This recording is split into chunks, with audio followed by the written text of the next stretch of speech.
We're okay now?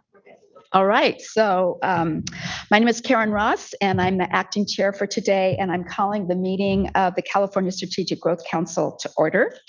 I think the first order of business is I want to give my own personal welcome to two of our newest members, Frank Cardenas. I told you I was going to mess that up.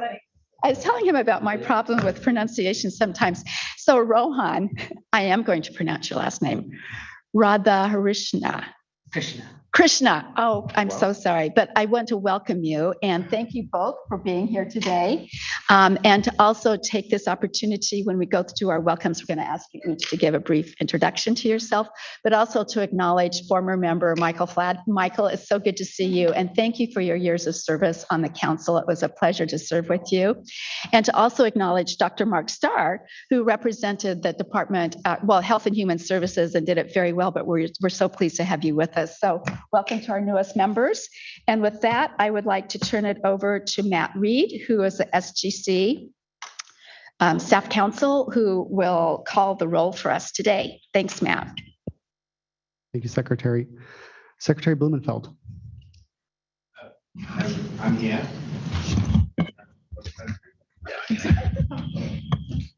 Public Member Cardenas. Here. Public Member Capretz.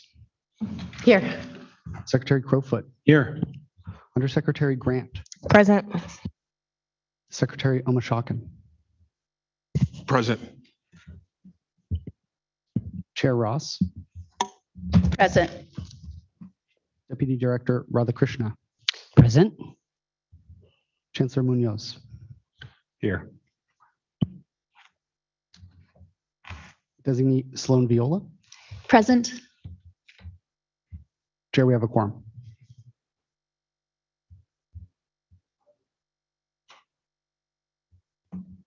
Thank you. We have a quorum. That's great. And Matt, if I may also ask you to share today's public comment process, want to make sure that we remind our listeners and viewers of that process several times, but starting with your presentation now. Thank you. Thank you, Chair, and thanks to everyone joining us today, whether in person, online, or by phone through the Zoom webinar platform, or where the meeting is being live streamed on SGC's YouTube channel or via Cali PA's live webcast. I'm here to provide some information to help guide us all through the process for this remote and in-person hybrid meeting, which we have designed with the intention of maximizing access by members of the public. For those joining the webinar online via Zoom or by phone, please note that your microphone is automatically muted when you join. In order to minimize the risk of background noise, you will not be able to unmute your phone yourself. For those joining online via Zoom, please note that the webinar platform does not enable video for attendees, so we will not be able to see you. If you need technical assistance during the meeting or have a question about the meeting process, there are a few ways to contact us. If you're using the online Zoom webinar, the best way is by using the Q&A function, which several members of SGC's team will be monitoring. If you've joined by phone and you have access to email, please email sgc.info@sgc.ca.gov. If you do not have access to email, you may text or call 916-634-3359. If you plan to make in-person public comment, you must fill out a comment card provided at the table near the ramp. Please fill out the public comment card to indicate your name and which item you'd like to comment on. Please bring your comment card to the table near the front with the sign collecting public comment cards. When the chair opens to the public comment period for your item, we will read the names of everyone who has submitted a form for that item. Please line up by the podium, and when I do, please respond in the order of which I call your name. When it is your turn to speak, I will call your name to the podium. If you plan to make remote public comment, you must be joining the meeting via Zoom, either through your desktop or phone, or by calling in by phone. To make a public comment, visit sgc.ca.gov/meetings and complete the public comment form there. You'll need to complete separate forms for each item on which you wish to speak. When the chair opens the public comment period for your item, we'll read the names of everyone who's submitted a form for that item. When you hear your name in that list, please raise your hand. To do this in the Zoom webinar, click the raise hand function under the participants menu. To raise your hand via phone, press *9. When it is your turn to speak, a member of our team will unmute your microphone. If you're online, you'll see a window pop up alerting you that the host is unmuting you. You'll need to click the option to approve unmute. After that, you can begin your comment. If you're unable to complete the online form but would like to make a public comment, please email sgc.info@sgc.ca.gov. Each speaker will have a maximum of 2 minutes to make their remarks. A timer will be screen shared. Please monitor that and wrap up your remarks accordingly. Whether you're online or by phone, you'll be notified when your time is up. After that, we will mute your microphone. You do not need to take any additional action once we mute your microphone. Thank you for your participation, and I will hand it back to the chair. All right. Thank you, Matt. So we will move on to item number 3, which is the approval of the April 28th minutes. Just a reminder to all of our members, you need not have attended that meeting in order to vote on the meeting minutes adoption, although you may abstain as your choice. We will also have the opportunity for council discussion and then public comment before I ask for a motion in a second. And I'll turn it back over to Matt. You're the star of the show so far. We have a motion. There are no public comments for this item, so we can move to a motion in a second. Great. Then I will ask for a motion. So moved. Thank you, Chancellor. And a second? Thank you. We have a motion and a second. Do you want to call the vote? The roll. Thank you. Secretary Blumenfeld? Secretary Blumenfeld is a yes. Public Member Cardenas? Yes. Public Member Capretz? Yes. Secretary Crowfoot? Yes. Undersecretary Grant? Yes. Secretary Omashakin? Yes. Secretary Ross? Yes. Deputy Director Radhakrishna? Yes. Chancellor Munoz? Aye. Public Member, Designee Viola? Abstain because I wasn't present. Motion passes. Great. Thank you, everyone. And now it's a pleasure for me to introduce our Executive Director, Lynn Koch-Liebert. I'm messing up names today. I apologize. I didn't mean that. Executive Director Lynn Von Koch-Liebert. Thank you so much. Doing a terrific job. You've got a great team. I want to compliment you for that. And we're looking forward to your Executive Director's report. And then we will have an opportunity for council discussion, not too many questions, good council discussion, and then public comment will follow that. All right. So thank you, Executive Director, for all the good work you've been doing. Thank you, Secretary Ross, and good afternoon, everyone. It's so nice to again see you in person. I am very much enjoying having been able to reconvene as a council and do this in person. So thank you again for being here today.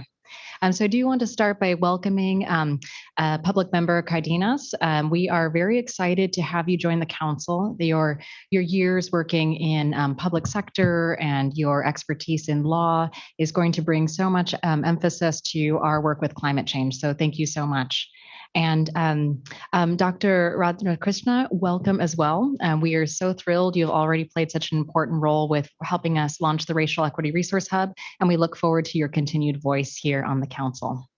And Sloan Viola, welcome as well. We've worked with you for a number of years, and we are very excited to have you joining as key staff and OPR designee.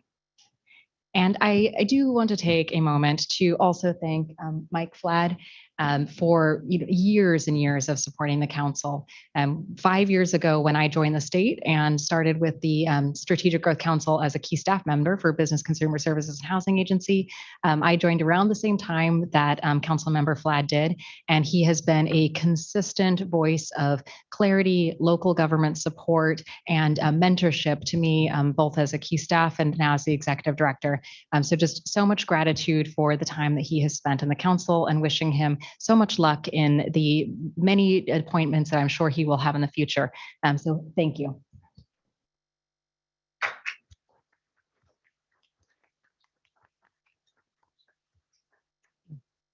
Well, as you can tell, our team continues to grow. And so I'd like to take just a few moments and introduce new SGC staff members, as well as SGC partners. So Shauna Atherton Bauer has been promoted to Program Manager of Land Conservation Programs, which means that from the Department of Conservation, she will be leading the Sustainable Agricultural Land Conservation Program. And we have two new transformative climate community analysts, Rebecca Alves and Anna Janes Jones, who have just joined the team as well. Next slide.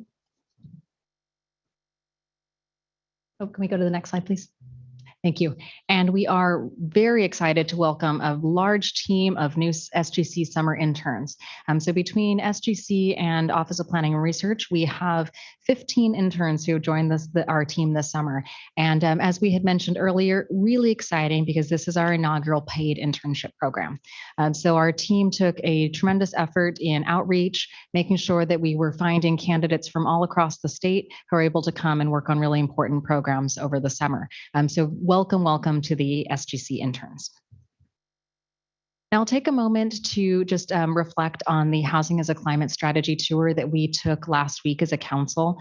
This was an incredible opportunity for us to really see what we are already doing collectively to be able to show how housing is an important part of our land use and climate strategy, and how when we make very strong land use and smart land use decisions, it can lead towards being able to have open space, conservation opportunities, and really make sure that we are thinking about the urban-rural planning in a way that makes the most sense for California.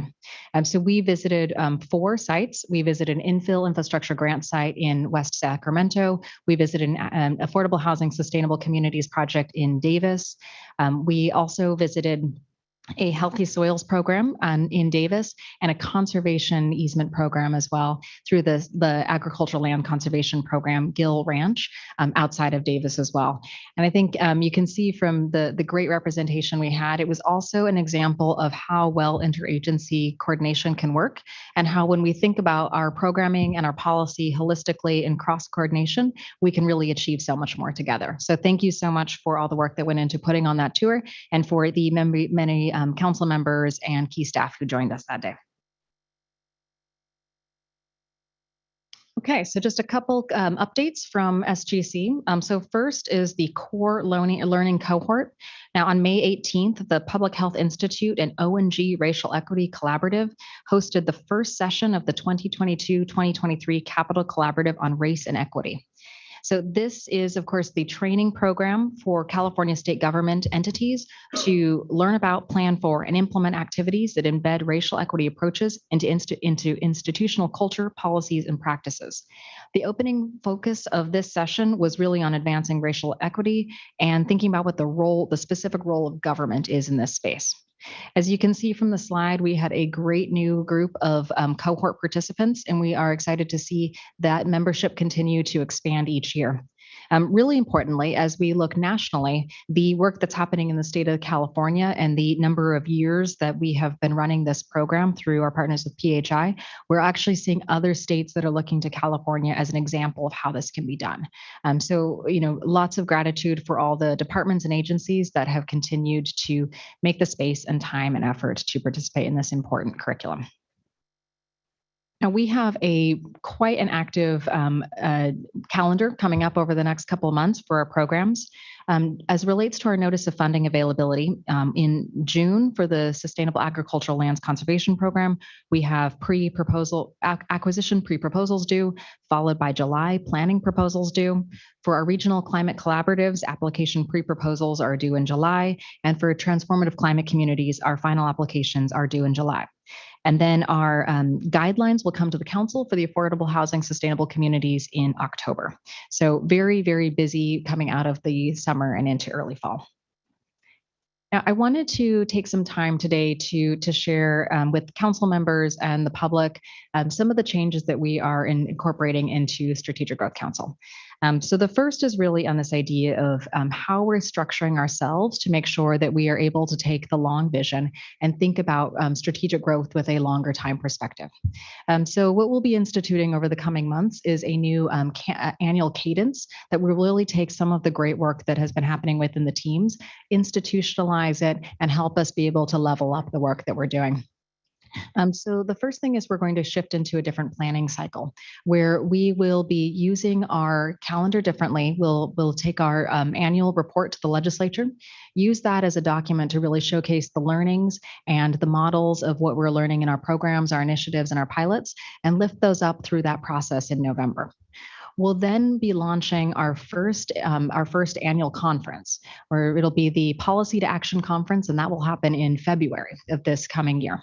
At that conference, we're going to really focus on sharing out the lessons learned, the models, and the work that's coming through our collective organizations, and then also use that as a time to ask stakeholders really what emerging trends, risks, opportunities they see, so that we can be able to have a conversation that then feeds into our annual planning cycle. So the SGC team will be working in March of this year, February of this year, to start building out a 5-year strategic plan.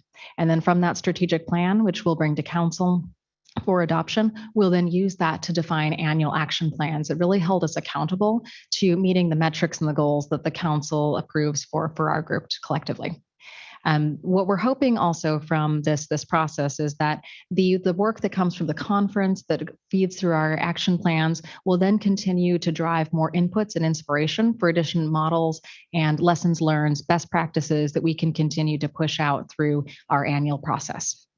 So I do want to just take a second and go over the modeling idea with you all. So as we are working through kind of a collective big moment in time where we have so many competing challenges, crises of time, but also opportunity of resource, we continue to see value in thinking about how can we be lifting up best practices, how can we be looking for ways to not be reinventing the wheel, and how can we be moving together collaboratively and holistically on all different fronts across of our agency and partners. So in this coming calendar year, we are going to be building out 4 models that we believe have shown through our programs and our initiatives warrant replication. We want to raise awareness, and we want to be able to lift up a model that others can replicate and build into their own programming. So over the coming months, we're going to be building up 4 models, which we'll be putting forward in our November annual report to the legislature. The first is on how to do bottom-up sustainable transformation. The second is on increasing access to public funds through technical assistance and capacity building. And the third is on outcome-oriented stakeholder engagement and program development. And then the final model for this year is on community partnership to support science and policy research. So over the coming months, we will be drilling into the secret sauce of our various programs, building it out and generalizing it in a way that others can be able to apply some of these learnings. And over the coming years, we hope that we can be able to pull inspiration, insight, and models from not just SGC programs, but from departments that are operating within the state and other partners who have found and are learning different ways to do things that will help us be able to meet our collective goals on climate change, equity, health equity, all in a more efficient fashion. Okay. So at the meeting that we'll be having next in August, we'll come back and share more information about the annual conference as well. We'll bring to you a draft agenda and be able to talk and hear input from the council before we move forward into the robust planning to get to that February conference timeframe. And on that note, just really want to thank Chancellor Munoz for inviting us to UC Merced. We will be having our first traveling meeting this August 31st. We'll be traveling to UC Merced, where we'll spend the morning looking at various opportunities and ideas, solutions that are coming out of the UC. And then we will have our public meeting starting at 1 p.m. at the university. So thank you so much for the invitation and for hosting us for that event. And with that, Chair, I have completed my Executive Director's report. Thank you. That's a very full report, and I'm hopeful that it stimulates some good discussion here. And first of all, I want to offer my personal welcome and congratulations to new staff members, whether you're brand new to the staff or promoted, and a special call out to interns. I think it's so exciting to have a really robust intern program. And I could just see those bright shining faces. I'm sure they're going to learn a lot and give you all a lot to think about as well. So congratulations on that. With that, great content, and I'd like to turn it over to my fellow members for discussion or questions to the executive director about her report.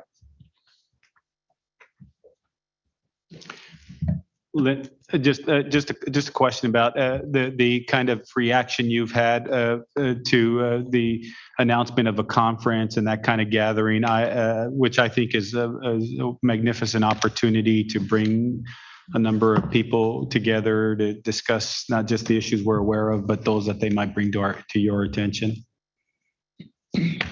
Chancellor, the response has been very positive. I think there's been kind of a combination of, well, that's in SGC's baseline statute, so it's good to start using the convening authority to start bringing together stakeholders and state partners and federal partners to be able to have these types of conversations. Everybody that we've talked to so far or asked to participate in some way or other has been supportive. Excited by the idea. I think that the challenge we're running into is we have so many different topics that we could cover, how to narrow down and really think through what are the key things that we need to have a conversation about right now that meet kind of key criteria around urgency, scale, kind of interagency, holistic coordination, and timeliness. So really getting to the heart of what are the topics that we need to be convening around right now has been kind of where the discussion has gone with those that I've spoken to so far. Great. Other questions or comments? Yes, Nicole. I'm just going to jump ahead of Wade. I know that you No, it's all good. Doesn't matter. I just wanted to thank Lynn and the team and highlight how amazing it is that you are trying to scale and replicate the models, particularly around technical assistance. And I have seen that being applied locally in San Diego. And I know I've said this to you directly on the phone, but I just want everybody to know that I think it's a direct result of what we're doing at the state level, or you all are doing at the state level, because the city of San Diego, when they were updating their climate action plan, they specifically invested in resources for the first time to engage equity, place-based organizations to do outreach in communities of concern. And we'd never seen that. And I was also telling Lynn and the team that the county of San Diego, on the other hand, started moving forward with their CAP update, and they sort of were floundering and not doing it the right way. And I immediately sent them to SGC and to Institute for Local Government, and obviously the city of San Diego too, but just said, hey, there's multiple models here and opportunities to learn from what the state has proven as a great model. And so just wanted to highlight how I think more regions throughout the state should have the opportunity to learn and grow from what you all are doing. And obviously transformative change from the ground up, from TCC. And the other example I have, my final comment, is on, and I'm forgetting the name of the climate the active climate resiliency program. We're creating new climate resiliency centers or something. I just forget the name exactly. But in Orange County, because my organization works in San Diego and Orange County, we are seeing the value of having green lining involved with equity, place-based partners. And that's invaluable, that resource, I think, as well as probably some of the TAs from SGC. But you really have, I think, launched a whole new way of approaching access to government and access to resources and truly inclusive government. And I really want to commend you. And I'm thrilled that this is going to be on the website so that anyone can access it, and not even in California, throughout the nation. So anyhow, kudos to that. Very good. Secretary Crofat. Well, thanks so much. I'm energized by your report, Lynn. And, I've had the benefit of watching the Strategic Growth Council over a decade. I started my time in state government in the Office of Planning and Research, just down the hall from SGC, when it, I think, had 2.5 full-time employees.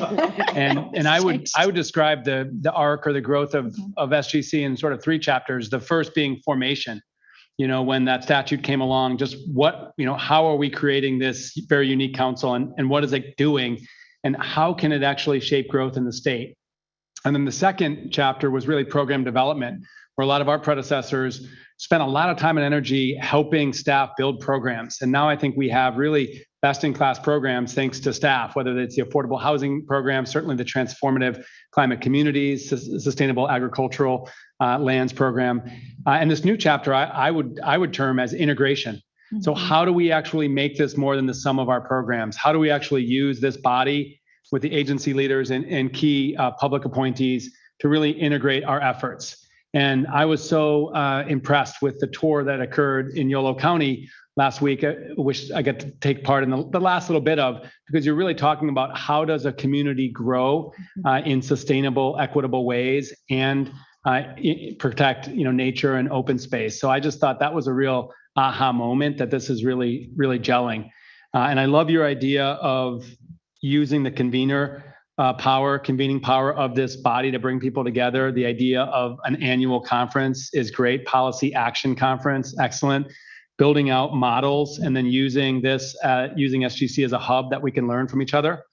My only suggestion or request for consideration is on the slide that you really talk about the guiding values of SGC's work, would ask for your consideration around environmental and economic sustainability.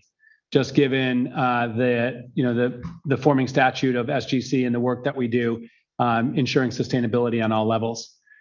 Great progress. Thank you. Secretary Crowfoot, thanks for those comments. Anyone else? I just wanted to add my thanks. I was so sorry to have to miss the great tour. Oh, I'm so sorry. No, please. No. Yes, Chair gets the last word. My apologies. Just wanted to thank staff for the fantastic tour we had last week. Where we're working, things sometimes feel a little too conceptual, and having the opportunity to see what these investments have done on the ground was really motivating and inspiring. And I was especially moved by the vision and mission oriented work that our grantees are doing and the collaborative partnerships that they've developed to get their goals accomplished. I echo everything that Secretary Crowfoot and public member Capritz have said about the new structure with the annual report and the conference coming up. It seems like a great opportunity to move to action on these discussions we've been having about how to export the models of the Strategic Growth Council. We've heard so much about how they're really creating transformative change and need to be replicated elsewhere, and this will be a great way to package that to be picked up by other entities. So really grateful for the work and the plan that staff has developed to implement that. And we're looking forward to charting a longer term vision with a 5-year plan as well. So thank you.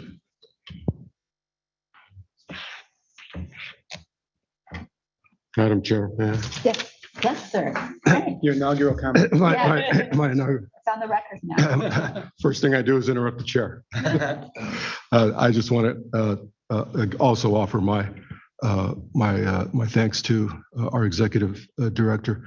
The planning process, the strategic planning process, thrilled by the concept of the conference, but the process itself of laying down markers as you go and learning from successes and opportunities to do better and to continually reinform ourselves on what we're doing, what we need to be doing, and how to do it better strikes me as inspired and inspiring. With respect to the conference, I might have missed it, but where is it going to be? How is it going to be marketed? And I might add, I'm particularly interested as a new member in the regional climate collaboratives and the technical assistance model. And I'm just wondering, do you see this conference in February, I think you said, as an opportunity to showcase, among other things, that? Thank you. Thank you for the comments, and thank you everybody for the comments. So the conference is going to be February 1st and 2nd, and Secretary Crowfoot, we will be holding it at the Natural Resource Agency. So thank you so much for hosting us in the beautiful new space that you have.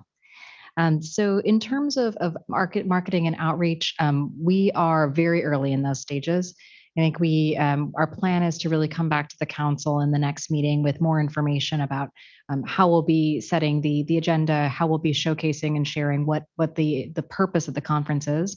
I think one thing that we really come to pretty early on is that we want it to be a working conference, a learning conference, one where at the end of it, we have deliverables that come out that help us be able to move policy to action.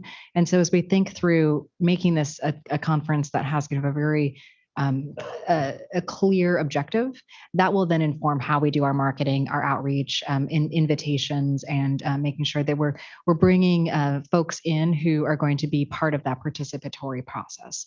So we'll come back to the council with an idea, and then would love input and feedback from you all around experts that we should be bringing into the discussions, community groups and organizations, thought leaders that can be able to really help us shape the dialogue and work as collaborative partners in creating the outcomes from the conference.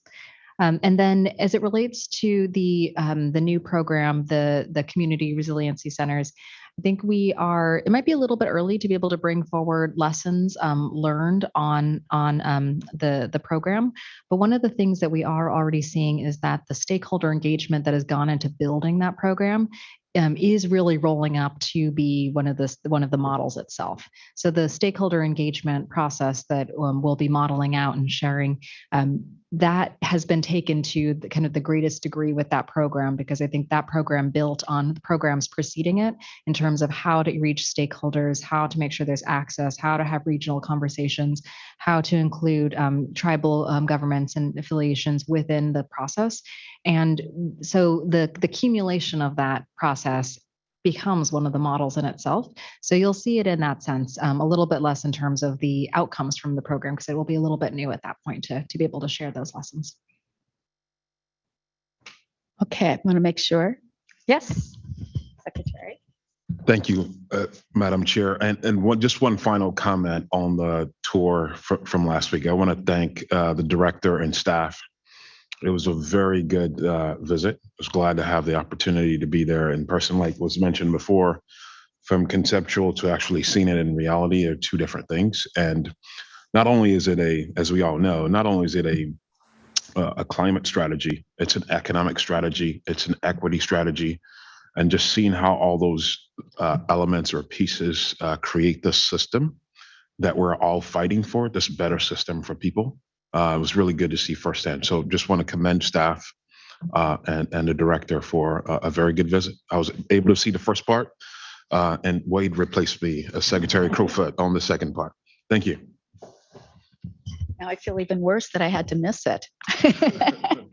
So any other comments? I want to make sure I didn't mean to cut anybody off. Great. So I think I'll turn it back over to Matt for public comment. There are no public comments on this item. All right, thank you. All right. So with that, I think we can move on to the consent calendar, which is item number 5.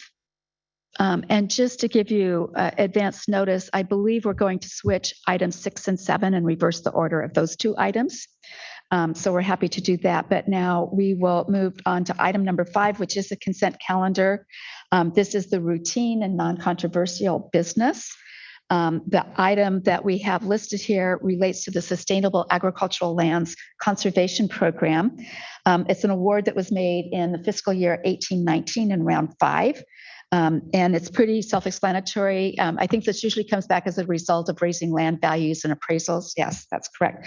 Are there any questions from the council to staff, or is there any discussion on this? If not, I'll take a motion and a second. I would move the motion. Thank you, Secretary Crowfoot. Second. Thank you, Secretary Omashakin. And with that, Matt, I guess we need to take the vote. We would take public comment if we had any. We've received no public comment on this item. And with that, I will move to roll call vote. Secretary Blumenfeld. Aye. Board Member Cardenas. Yes. Board Member Capretz. Yes. Secretary Crowfoot. Yes. Undersecretary Grant. Yes. Secretary Omashakin. Yes. Chair Ross. Yes. Deputy Director Radhakrishna. Aye. Chancellor Munoz. Aye. Designee Sloan Viola. Aye. Thank you. The motion passes.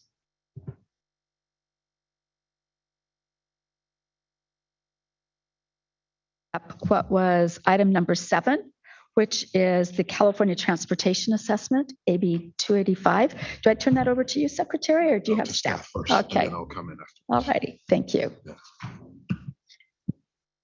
Thank you. Okay, so this is of course we brought the 285 assessment to the council a couple times, and just as a reminder, in 2019, AB 285 was authored by Assembly Member Laura Friedman, and it directed the Strategic Growth Council to complete a report assessing transportation planning and funding in California. Now, SGC delivered the report to the legislature this last February, thus completing the requirement in law. And we reported the findings of that report to the council at that time. But also at that time, the council directed SGC to do a bit more than the legislation had required, and to move forward the topic in a highly collaborative process that, looking at this chart, showed kind of a number of iterative times where we went back to stakeholders to really hear from them about the solutions that the researchers had put forward, to engage in conversation around those solutions, and then also to really identify within that kind of large body of work, what were the ideas that really merited further discussion. So with that, I'd like to introduce Egon Terplin, who will go through the summary of the opportunities and challenges that have come through this process and have become kind of the final 8 items for discussion. Great, thank you very much, and good to see you, council members. Egon Terplin is the senior advisor focused on economic development and transportation. It's good to see you all face to face. We've had some of these conversations about AB 285 over Zoom, but I think we all know the benefits of face-to-face work. And maybe I can just say, on the side, I mean, Secretary Warshak, and I think hopefully the benefits of face-to-face lead people to want to come back onto transit so that they arrive in job centers and start filling them again. It's nice to see more people on the streets of downtown Sacramento, as we do see in downtowns throughout the state.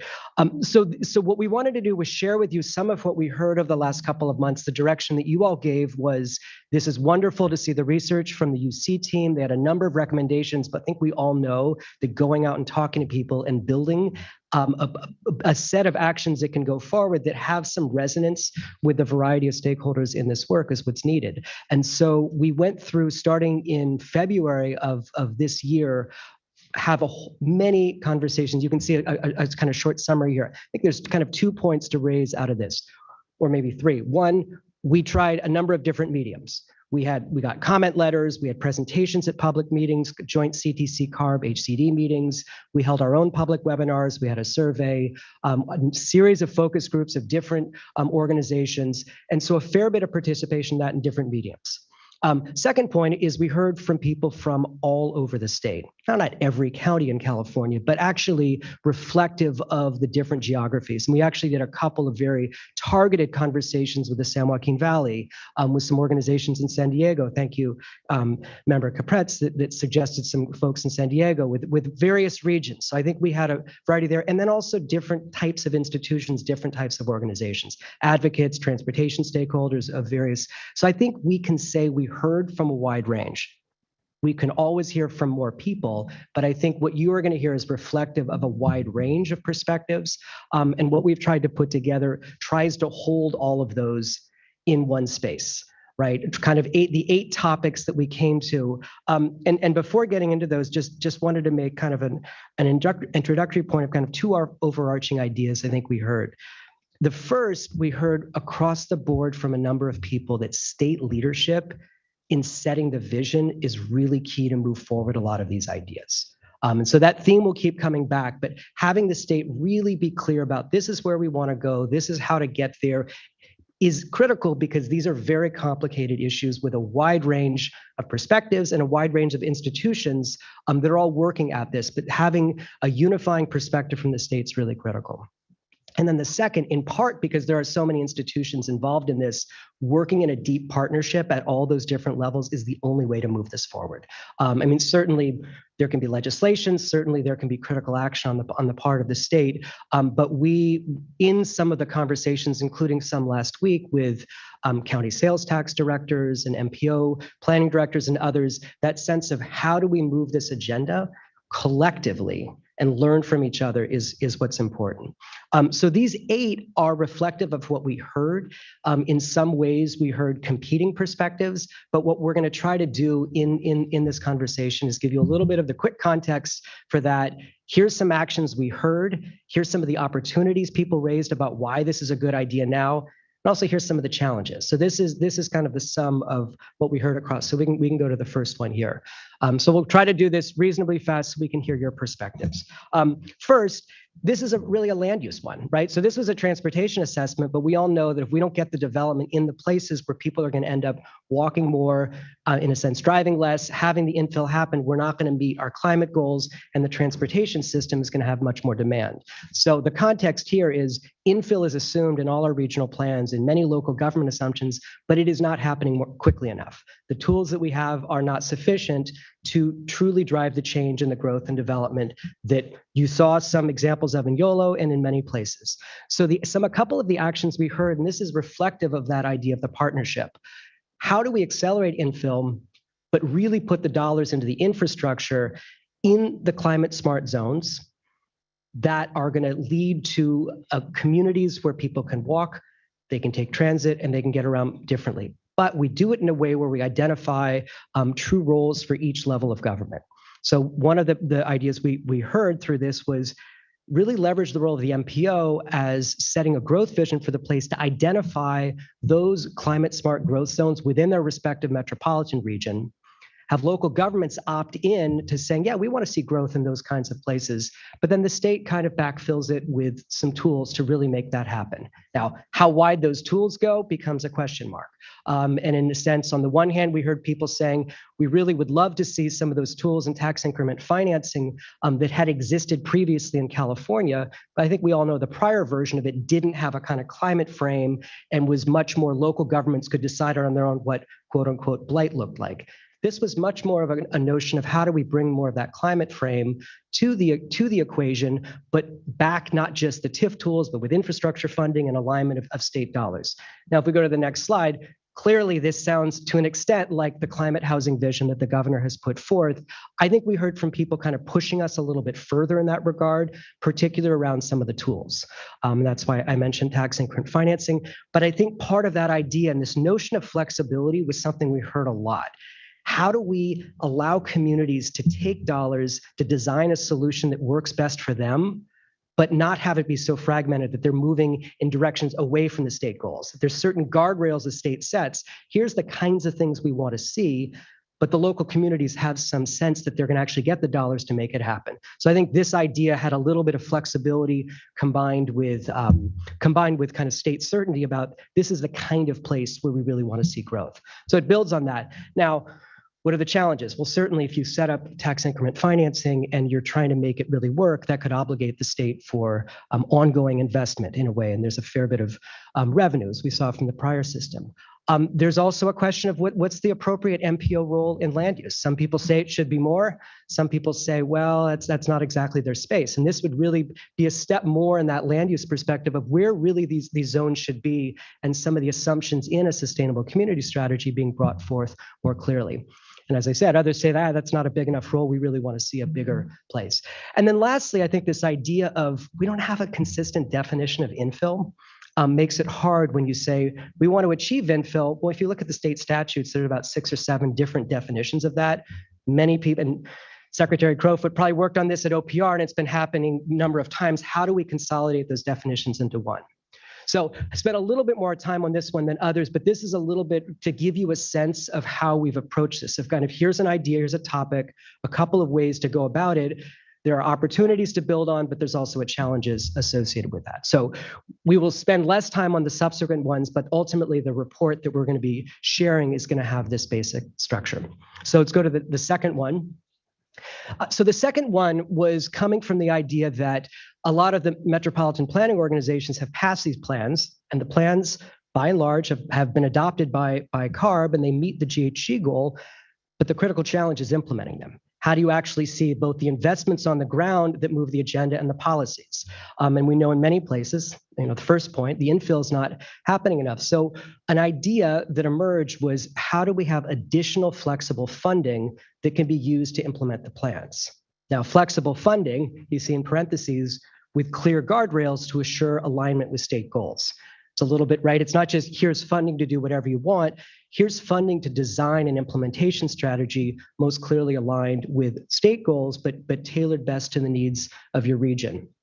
At the same time, there was also the sense, and we saw this in the UC data, and we were pushed by a number of people to say, if you look at actually the way the dollars are being spent at the MPOs, a bunch of the investments going towards projects that actually don't advance G&G. They might increase GHG. So how do we ensure that those dollars are being used effectively? We need a better way to track progress.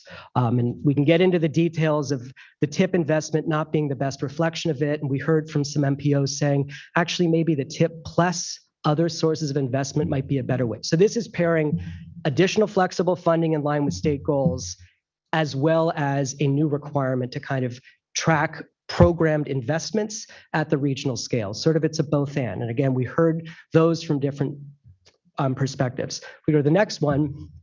Well, this builds on REAP 2.0, a program that is currently underway as a partnership between SGC, OPR, HCD, and CARB that was precisely trying to do this very idea. And the idea of guaranteed funding really benefits some of the smaller communities that have a really hard time applying for the competitive funds. So there's a lot of interest, and you speak to, and this will come up in a number of these places. There are small cities, there are small transit agencies that literally don't have the staff or have to hire consultants out of dollars they don't have to get access to state funds. Those are dollars that they're not spending on implementation. So the idea of guaranteed funding that's flexible resonates, particularly smaller communities. And also there's an opportunity to kind of make more the link to the CTP. The guardrail, but on the challenges side, the guardrails question becomes critical. And there's folks that have concerns that will you, on the one hand, allow communities to just design the funding and design the programs without the state really kind of setting the direction that's clear enough? I think there's a learning opportunity. So it's really a big idea here of sort of how do we implement, have additional flexible funding for MPOs, but have a new tracking and reporting requirement. The third one that we heard is in some ways was written right into AB 285 of what's going to happen to the California Transportation Plan. And so this is on the one hand, kind of a little bit more of an internal question of how does this document become really the guiding transportation vision, not just for Caltrans, but maybe for the state writ large. But part of the context, as the secretary knows well, there are multiple modal plans at Caltrans that are speaking to different modes. There's a rail plan, there's transit plans, there's a bike plan, pedestrian plan. They're not necessarily all organized and written in a way that's totally consistent with a CTP. They might have different horizon years. Some have project lists, some don't. Could we unify them so it's actually more of a singular vision of transportation direction for the state that all folds underneath the California Transportation Plan?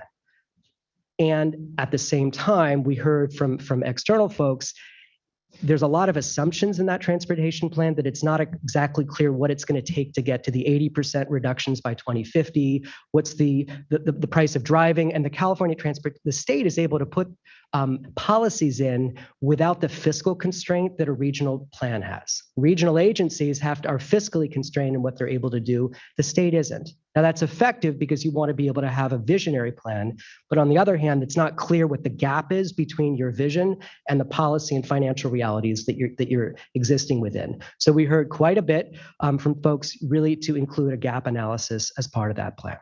So that's sort of the idea of modifying and restructuring the California Transportation Plan that we heard. If we go to the next one, in terms of an opportunity, this is actually currently underway in part at Caltrans. So Caltrans is already working on doing some of the unification, looking at the modal plans, and some of that can take place without state legislation.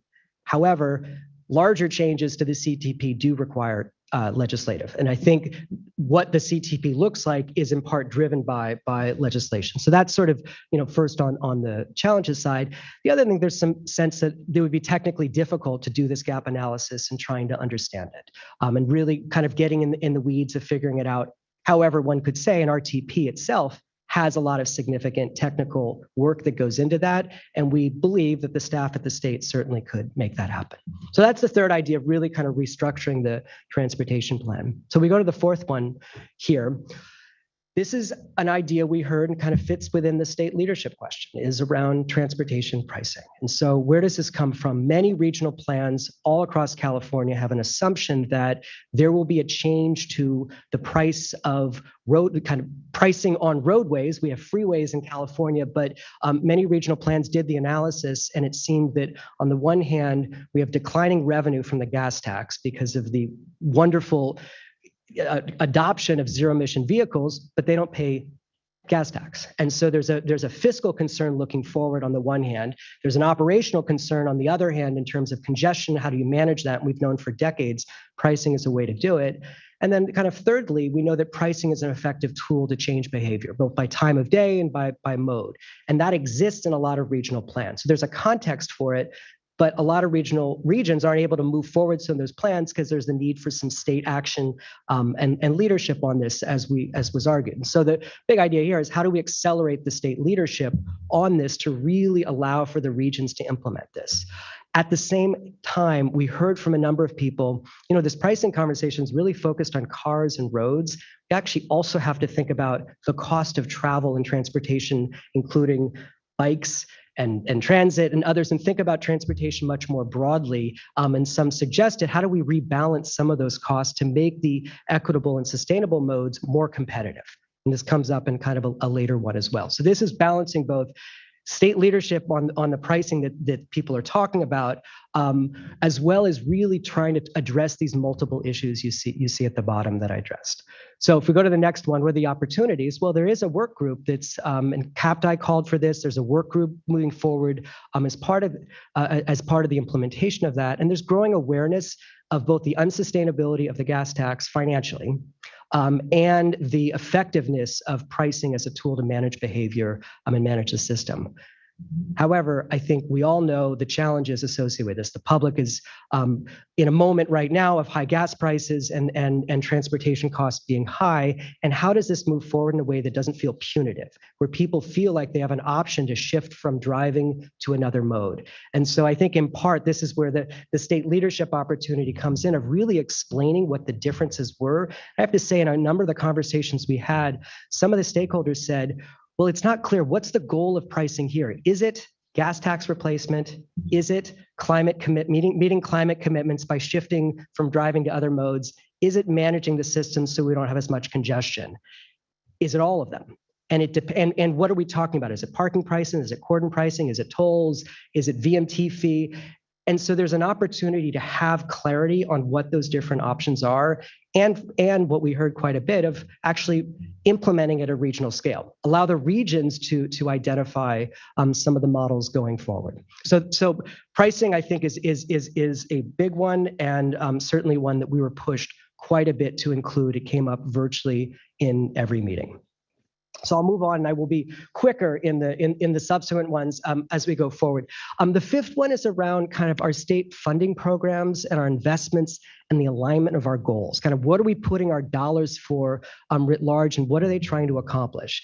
And so the context for this is in part, we have billions of dollars that are going into the transportation space. And actually, you see on the bottom left of there, that was a chart that the UCLA team put together, that you see on the one hand that there's a number of the programs that are controlled or spoken to in CAPTI, but actually most of the dollars in our transportation system are local.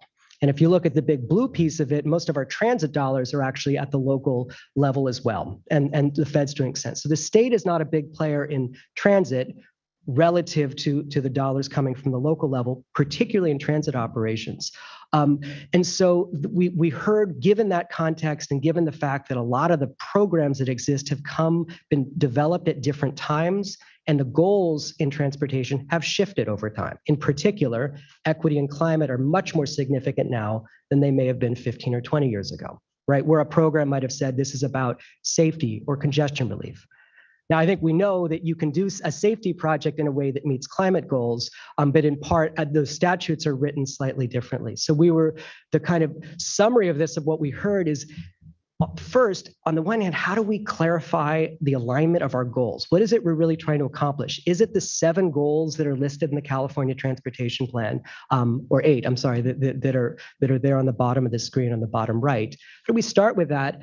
And then how do we rewrite potentially some of the existing transportation statutes to make sure the programs are aligned with those goals? However, at the same time, and you'll see part of this theme of like, that's a change here, but on the other hand, we also heard this theme of it is very difficult to access state funds. How do we make it easier? Can you have a single application? Can you have guaranteed funding for organizations to get in? So what are the opportunities? CAPTI started this, it's moving forward. The CTC is in the midst of updating some programs to align, to implement CAPTI. And there's a lot of kind of regions that are working on this alignment. Now, we know prioritization of goals will be tough. Conversations are going to be difficult. And the consolidating of programs could go against the idea of actually having variety in our programs. So even though that it's a policy idea that has some clarity, there are reasons that we have distinct programs. I think in all of this, how do we make sure this plays out effectively across the different geographies of the state? So that's the big kind of program goal one. If we go to the next one, another big topic we heard about, which is, go to number 6, is project pipeline delivery and description. So this is coming from the notion that that was programs, this is projects, the kind of the dollars going into building particular projects. There are many projects on the books that have been on the books for decades. It takes a long time to build a project, but sometimes what we're trying to solve may have shifted over time. Again, also a theme throughout this. So we were pushed to say, why don't the state really should formalize a process in partnership with all levels of government to reevaluate projects in the pipeline, particularly those that don't align well with current goals. And then how do we move the projects forward that most are in alignment with state goals more quickly? And particularly the kind of goals that are set up in CAPTI and the CTP. And then make the projects that we're trying to move forward, it be built faster, right? So it's pairing a kind of an evaluation or a reimagination at the one hand with a moving forward more quickly. There's a small side piece of this standardizing project descriptions. We heard quite a bit that it's a lot of regions will say, well, you might classify this as a road project, but actually it's a complete streets project. We put X dollars into the road, but there's a bike lane and there's a wider sidewalk and there's other pieces. So it's not fair to just put it in the road bucket. Fair point, but we also saw wide kind of variety across the state. So that was where the standardized project descriptions comes from. So in this, the opportunity, we're seeing some pipeline projects actually not moving forward, and there seems to be broad support for streamlining. SB1 has kind of new reporting mandates that are built into that can be built on, and there's actually many more options. And so part of this idea is the reimagination. What may have been 20 years ago, the only option was, let's add one more lane on this road and that's going to solve it. We all know about induced demand. We all know that in general, those projects simply don't work in the long run of solving congestion. We actually have to imagine a bus-only lane, pricing the lane, other options along the parallel corridor or land use change, right? And so that is where there's more opportunities than once existed. But we know that there's a lot of sunk costs in projects. Can be a political process. And I think it's important here, this isn't just on the sales tax side, it's also on the state side as well. And so we heard from a number of people, look, if there's a reimagination, it's going to make it difficult when we go for the voters for future sales tax measures, because sometimes there's a project list because of a very specific commitment. And so that's true on the one hand, but on the other hand, there can be a reimagination or reevaluation done through some of the actual program funding itself. So this is one that lots of push to kind of make it happen across the board, but a lot of sense of doing it in the right way, reimagining things and making sure the voters, the public, the institutions feel like they're being brought on board is key to that. So just 2 more and then we'll be done. Apologies for the variety of detail. We heard quite a bit. The 7th one is the institutional side, which is that when the UC team looked at California and looked at what we're doing, noted that we have many institutions doing transportation work. I think we know that across many topics in state government. We not only have a number of state agencies, we have many regional agencies, we have sales tax authorities. Obviously, we have local governments that are critical as well. But sometimes what we heard is there's not as many clear roles for them, and then there can be conflicts between the various institutions in terms of what they're trying to do. So the push that we heard, it was the need to clarify the roles across those institutions, particularly at the state level. And so that would involve a process to kind of undertake that.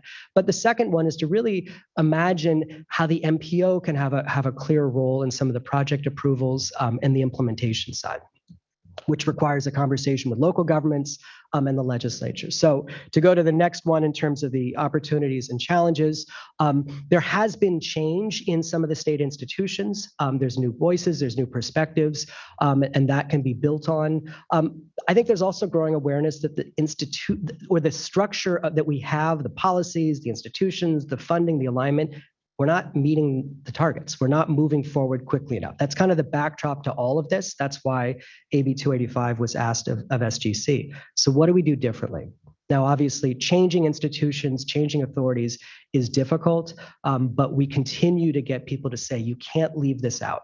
This was raised by the UC papers. You've got to take this on. You at least have to open up the question of what could change across the institutions. And then finally, the last one here, a lot of this conversation, as you can see, is in the weeds of institutions and programs and structures, and the public basically doesn't have that much of an interest in it, and it's often difficult to make it through. And we can't forget, and I think Secretary Mashakan, you said this in the very beginning, it's about the people, it's about the users, it's about the folks that are out there. And I think we understand that the system we have is not that easy to navigate. Particularly for those that aren't driving their own car. If you get on a train and you get off at a transit stop, what do you switch to next? Is the local bus going to be there? How do you pay for that bike share if you want to do it? Sure, you can call up a private company on a rideshare app, and it may come or it may not, depending on the environment you're in particular if in a rural environment. And I think any of us that have commuted between Sacramento and the Bay Area, or folks who have arrived on a train in parts of the Central Valley or other places, and you want to navigate without being reliant on your car, it is not a seamless system. There's a lot more that we could do here to make this effective, because we're not going to achieve the climate goals unless the uptake of the non-driving modes is much more significant. And so we heard this quite loud and clear from a number of people. In addition, though, we also heard that there's the need for much greater focus on transit stops and stations themselves. Those are the places someone arrives and then switches modes to get to something else, to get to their final destination. And so to go to the kind of opportunities and challenges in this, there's billions coming in from the feds. The state investment is quite significant here. How do we align those dollars that really is leading to a system that works more effectively on the ground? Cal ITP at Caltrans is a huge opportunity to leverage. It is trying to create this backbone funding structure and payment system for the state. And we know that the multimodal investments are totally oversubscribed. So the demand is there to do this work. We just need a few of the pieces to work together. Challenges, though, is that it's been hard to implement some of these ideas because you have a lot of existing institutions. And frankly, there's a lot of places in the state that they're very limited to no transit today. And if we look ahead, and I started with transit and I want to sort of close with this, that we need transit to be effective as the backbone of a seamless, integrated, multimodal system. Because transit kind of gets you, in a sense, out of your vehicle to a place, and then you can switch to a variety of other modes. But a lot of California doesn't have kind of the basic service. And I think that's what we really need to think about. And one of the things we heard is maybe some more state investment in transit operations, in addition to transit capital as coming out of this. And I think we know that there's a lot of investment that's been done in the existing systems and payment processes we have in place. So that is a lot you just heard across this. The questions we were asked by the legislature were quite big. We talked to hundreds of people. They gave us hundreds more ideas. This is actually just a summary of it.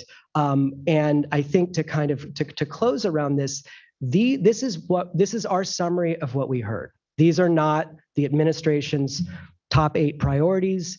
All of them have pros and cons. All of them are going to be difficult to move forward. But I can share from the conversations I've continued to have, there is a path forward in many of these.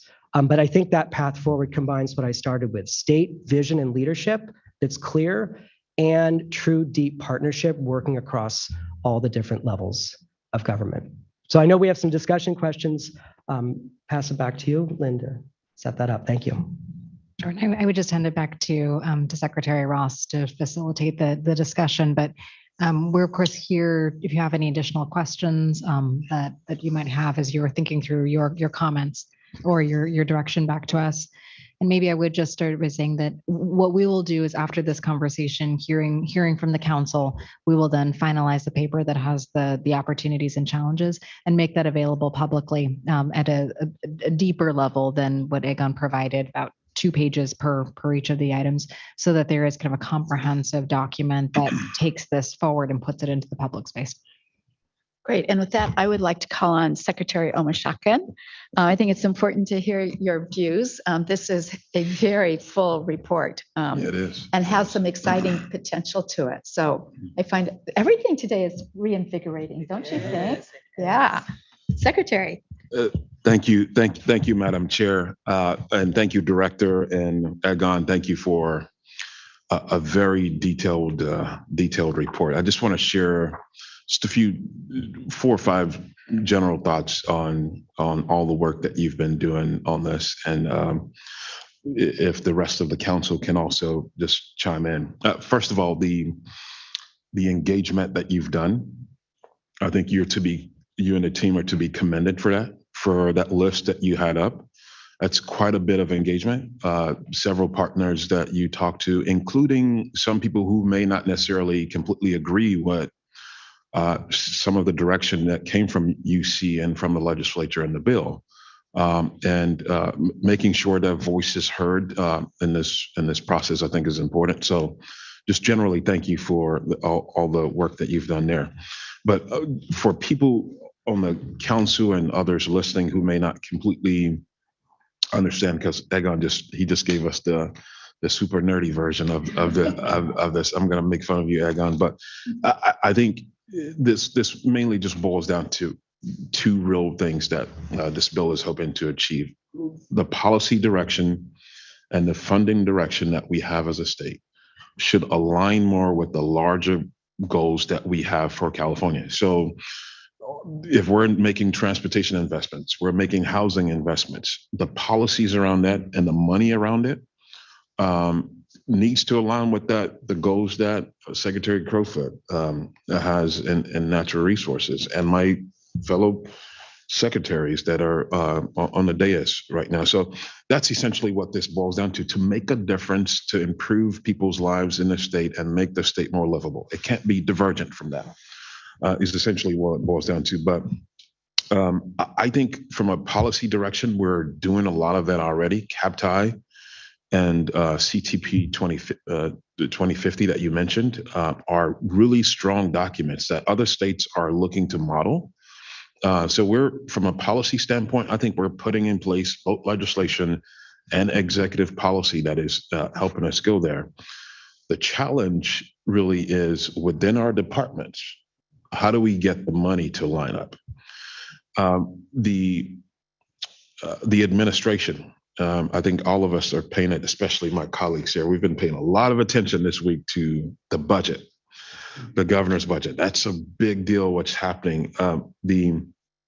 The governor's budget is unbelievable as it relates to transportation, and I'm sure my colleagues will say the same thing for their agencies as well. But well over $10 billion for transportation, and if you go down the line on each one of those line items, every one of them is considerate of this direction that we're trying to go to.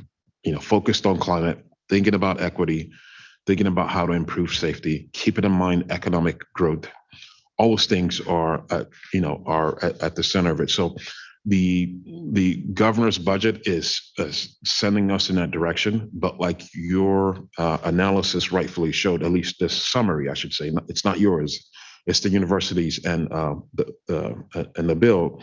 There was one slide, I think it was slide 39. If we could go back to that very quickly, just to make an example. But we at the state and local governments, that's where the challenge is to move our funding so that we start to see a balance across the board. Right now, we're heavily focused on one side. I don't know if we can get 39 of, but we're heavily focused on one side, and I know I abruptly asked for that. Sorry about that. But just quickly from Ms. President, this really caught my attention. But you can see everything in blue is where we're mostly investing in the highway system, and not that there's anything wrong with that. We need to do that. We have a lot of needs on our highway system, but things like walking and biking, the gray, you can see how small that is. Look at transit, with the exception of maybe 3 or 4 regions in the state.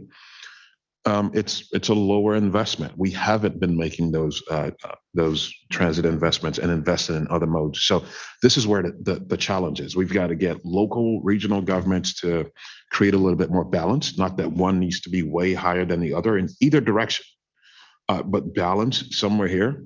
And the same thing for us as well in state government. How do we balance our investments so that we're not just investing solely in one particular mode? So look forward to from CalSTA, our agency, look forward to continue to support in some kind of way these efforts to create a balanced investment for transportation that thinks about all these other things that we're trying to achieve in the system for the people of the state. Thank you. That's mainly. I know that was a lot. Oh, by the way, in the governor's budget, if you get a chance to see it, it's not been finalized yet. There's some trailer bill language that is still going to come out later this week, but record-breaking numbers for active transportation: $1 billion, $4.2 billion for high-speed rail, nearly $8 billion total for transit over a number of years. So an incredible amount of investment from the governor. We have to do our part as well to support this from the agencies and departments. Thank you. I know that was long, but I appreciate the opportunity, Madam Chair. That was great context, and especially to talk about the budget, that's opportunity. It's here and now, and we don't want to waste this opportunity, right? Really appreciate your leadership on that. Thank you. Yes, Nicole. Could I ask the secretary a question? Sure. So thank you for highlighting that chart, because that was actually super instructive just to see how small the active transport investments are. And I was just telling Secretary Blumenfeld in Southern California, when you are outside during school hours, the streets are flooded with kids on e-bikes. I've never seen anything like it. And he was saying he's not really seeing it in Northern California, but I am telling you in Southern California, it's a phenomenon. Because I've seen the e-scooters, even the shared bikes, but the e-bikes are cool and all the kids love them, and it's an extraordinary opportunity, because these are obviously the next generation of like potential car owners and transit or transit riders or active transportation, enthusiasts. And so I just saw those numbers and I was crushed, because it's just, and I've seen the other interesting part to note, and I'm sure you've seen it because I'm sure you travel around, but is that cities now are like modifying the streets, because these are kids on the streets. Mm-hmm. So the parents are like, it's not safe. And obviously no one wants them on the sidewalks. So I've seen these, kind of makeshift bike lanes come into play. And I'm like, oh yeah. But we want them to be permanent. And so I just look at the budget and I'm like, oh. So my real quick, I just want to note that, because San Diego and Orange County, does not matter. All age ranges from elementary to high school. It's cool in high school still, Oh, yeah. Not the case when I was in high school. We had to have a car, it's crazy. And I was telling Jared too, like all the boys are doing tricks on these things in the park. I mean, it is wild. And I see all the parents with their little kids on the back, on the rad bikes. I mean, this is incredible. But my question is, does the state have a formula for how much, they're supposed to invest in active, in transit as they're doing the RTPs? I should know that answer, but I don't. No, it's a very good question. By the way, before I answer that, I think one thing to keep in mind is if we're going to get there as a state where these other modes are just as competitive as a vehicle for people, 3 things have to happen. These other modes, if we're going to see a mode shift, as we call it, has to be convenient, it has to be safe, and it has to be affordable. Those 3 things. If those 3 things can't happen, people are not going to hop on transit They're not going to ride bikes more, but the more it's safe, the safer it becomes, the more affordable and the more convenient. So you're not like, I got to go 3 miles to find an e-bike. Like nobody's gonna do that. But the more we do that, I think we'll continue to get there. So that's why these investments, balancing these investments are so important. To your question, there's no requirement. There are set asides that we have within our California Transportation Commission, the CTC, within Caltrans. There's set asides, but there's no. It has to be 20% or 30% of the budget. There's nothing. There's no requirement like that anywhere at the state level, at least. Yeah. Okay. Well, just so I want everyone to know, the e-bike thing is a thing. That's a real revolution happening. Yeah. It's awesome. Thank you. Thank you for that. Other questions, other comments? Yes, Secretary. Oh, sorry, Secretary Blumenfeld. Once again, I'm going to jump over Secretary. What protocol would you like in order to articulate our desire to speak? I thought it was in a vertical position. Okay. He's invented something. Yeah. I mean, no, I turned the mic on, folks, and then they told me that was the wrong thing to do. So then I was seeking counsel. Genuinely lost. First of all, Egon, great job, you and the team. Huge lift. Thank you all for doing that. Really appreciate it. Just the work with stakeholders and developing the outreach took huge amount of time. And I know since Secretary Ross and I were in this room a few days ago, which I'll get to, that there's a lot of connection with the scoping plan that the Air Resources Board is doing to bring it all together. And unfortunately, the data shows, and some of your presentation kind of led to this conclusion that no, even though we have telework increasing a lot, we also see VMT increasing at the same time. So we have this belief that, wow, telework must be bringing down the numbers, but it isn't.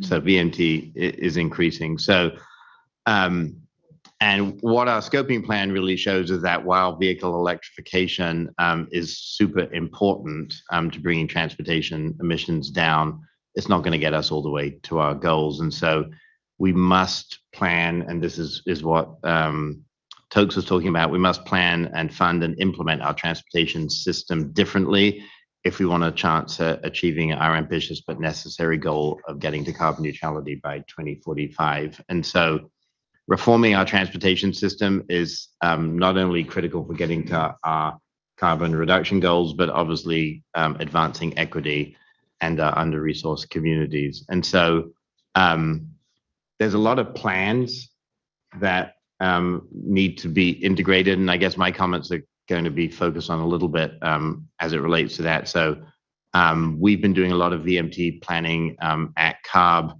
And recently released a 2022 report on the SB 375 Sustainable Communities Program, which confusingly is called the SB 150 report. Yes, it's confusing. I mean, it's an alphabet soup of numbers that we live in. So really, there's two basic recommendations that I think we in CARB would want to articulate. One actually relates to recommendation number 2. And that is that CARB's SB 150 report argues that regional and local governments need additional tools to implement the Sustainable Communities Plan under SB 375. And what is less clear to us is the extent to which the lack of flexibility is contributing to the problems in implementing these plans, because we're not really sure if regions have taken full advantage of the flexibility in the current funding system. And given that approximately half of the funding is locally generated, the question kind of gets raised, what is stopping regions from raising funds for key efforts themselves? And I think, jumping to the chase based on a lot of examples, including right here in Sacramento, the key is that the state needs to articulate strong criteria for project selections, because ultimately regions may not choose projects that will support the state's climate goals.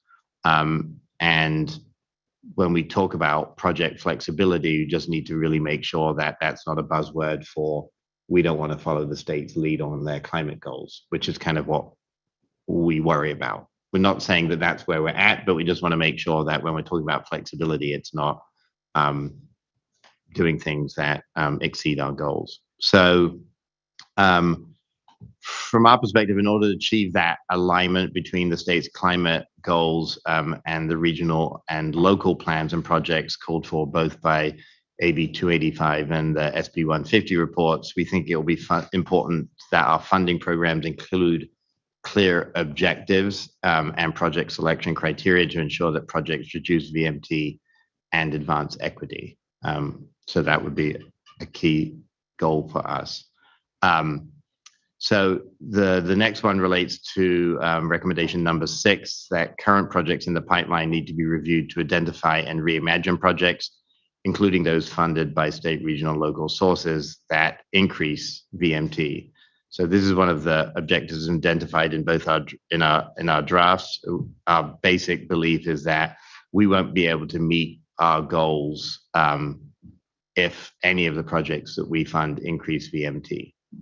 So we do talk about that a lot, but it feels like we keep passing the buck on that, and ultimately we need to say if as we do with federal highway projects, if those federal highway projects push us beyond our attainment of local air quality plans, state implementation plans, they don't get funded.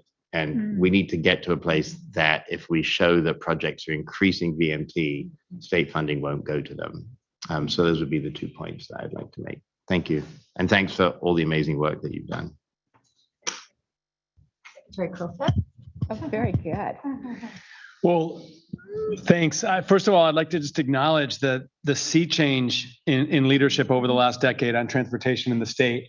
You know, Secretary Blumenfeld and I worked in the city and county of San Francisco before we came to the state. And I can tell you, working to innovate on transportation, particularly active transportation, it always felt like Caltrans was a roadblock. And there was probably some perception there, but certainly some reality. And innovations like green lanes for bikes, et cetera, it seemed like very much like we were not on the same page. And then fast forward that to, an event that I had a chance to participate in just a couple months ago, where Caltrans had championed a wildlife crossing on Highway 17 between Santa Cruz and San Jose, not only to reduce transportation accidents, but to provide a wildlife corridor for the mountain lions in that area. And it's been so exciting and energizing to see. Now, clearly the challenge is unprecedented. And as Jared put, the VMT, the vehicle miles traveled, has been one area where the state has not made progress in the last decade. So I would say, I probably speak for all the other agency secretaries, but sign us up for wherever we can be helpful, accelerating, the work that you're doing to meet our goals. One thing I'm really excited about that, Secretary Omashakin, is where we can help streamline mitigation and optimize environmental mitigation. So how can we help deliver projects more quickly by advancing mitigation, identifying good environmental mitigation in advance, and then allowing projects to buy into that mitigation. For our money at Resources Agency, we're really excited about that because we think advancing regional mitigation is going to optimize the environmental benefits of that mitigation. But we certainly see it as symbiotic because it will also help deliver projects more quickly and cost effectively. So Egon, big thanks for the work that you're doing and the support for the Transportation Agency. I really do think we're moving in the right direction and accelerating our progress. The challenge is, we're just facing conditions that are really daunting that we've never experienced before. Thank you for that. Other comments? Yes. Rohan Radhakrishna from the Health and Human Services Agency. I loaned Secretary Omashakin my pen, and I promise I didn't pay him to talk about active transportation, but I think in the health sector, we have tremendous co-benefits to gain. I'll start just by saying that the Cal Health and Human Services Agency sees a lot of support for all of these action areas to build a healthy California and improve lives for California's most vulnerable. A few overarching comments are the opportunity to use public health and equity metrics indicators and tools, such as the Healthy Places Index, as well as health impact assessments. Sometimes environmental impact assessments are necessary but not sufficient to capture the potential health harms, as well as the tremendous health benefits, which I'll elaborate on. And second overarching is really the opportunity to have authentic community engagement for community decision-making power. And I think there's good opportunities to elevate some of the guidelines for TCC into other state funding programs. But I want to highlight actions number 1 on reinvestment and infill development, and action number 5 on active transportation funding. Transportation is deeply connected to health, and most people don't realize before COVID, the top 7 leading causes of death in the United States were causally associated with single occupancy internal combustion engines and the highway system. Heart disease, cancer, unintentional injury, stroke, chronic lower respiratory disease, diabetes, dementia. And so 9% of the deaths in California are associated with the lack of physical activity. That's 19,000 deaths per year, 3 times the amount caused by air pollution. So we often focus on air pollution, but the physical activity benefits of active transportation are tremendous. So we can't do our job without you. And thank you so much for pointing out the gray in slide number 39, a tremendous opportunity to raise that bar graph for multiple win-wins across many of our agencies. And so we definitely believe that reducing vehicles miles traveled will also improve air quality, as well as enhance mental health, well-being, promote social connectedness during this time of social isolation is so important. And also just want to elevate that due to systemic racism, we know that communities of color and low-income communities often experience the highest burden and have the most to gain from many of these active transportation opportunities. A few other things I'd like to emphasize is that we really want to make these clean, healthy mobility options, just like you said, the fast, convenient, safe, easy choice. When we can make healthy food the easy choice as opposed to fast food, everyone wins. The same is true for transport. So appreciate you elevating the importance of convenience as well as safety and affordability. We would support that. Also, in collaboration with EPA and CARB, we're fortunate to have participated in the 2022 scoping plan update around addressing land use and transportation to quantify those health benefits. So the Healthy Mobility Options tool actually has a calculator to calculate the number of lives saved by investing more in active transportation as an alternative. So look forward to supporting that. Regarding action number 2, in terms of investments for the regional transit plans and the communities, we very much support the 2050 plan and look forward to continuing to elevate, noting that quality of life and public health was one of the 8 mentioned, as well as equity. And regarding action number 3, we for aligning and simplifying, we definitely support the overarching goals, particularly those that support health and safety, accessibility, and climate resilience. For action number 4 regarding transportation pricing, we would support exploring pricing strategies to again encourage authentic community engagement for an equity analysis in order to provide those pricing mechanisms, noting there may be certain winners and losers depending on which pricing mechanisms are implemented. And finally, for action number 9, the multimodal system integration and user experience, we really support this human-centered design approach. It should be based on humans, on Californians, not on vehicles. And that ensures that users with the greatest needs, and those who are the most frequent users, those who are low income, people of color, those with disabilities, are centered in that integration process. So overall, very supportive of many of the actions put forward. Thanks. Thank you.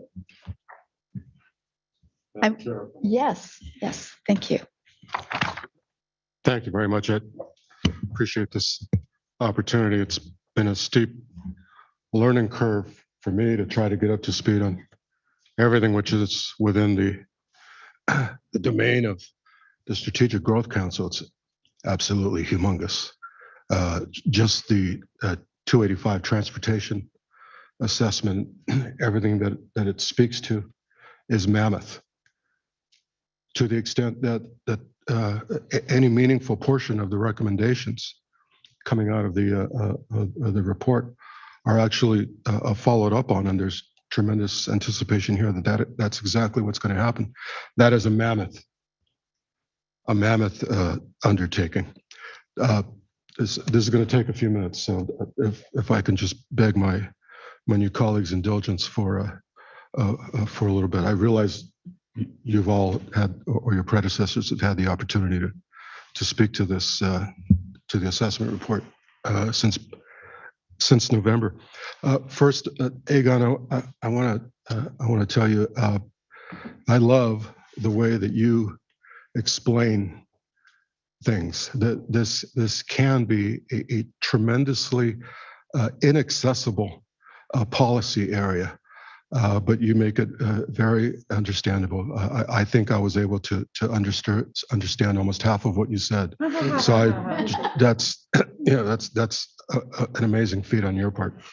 I want to begin where actually Secretary Crowfoot ended when he suggested that right now we are experiencing conditions that we've never encountered before. I don't know precisely the context from which the Secretary was speaking, but when I heard that, I immediately defaulted to the context within which I find myself very, very often in deep consternation.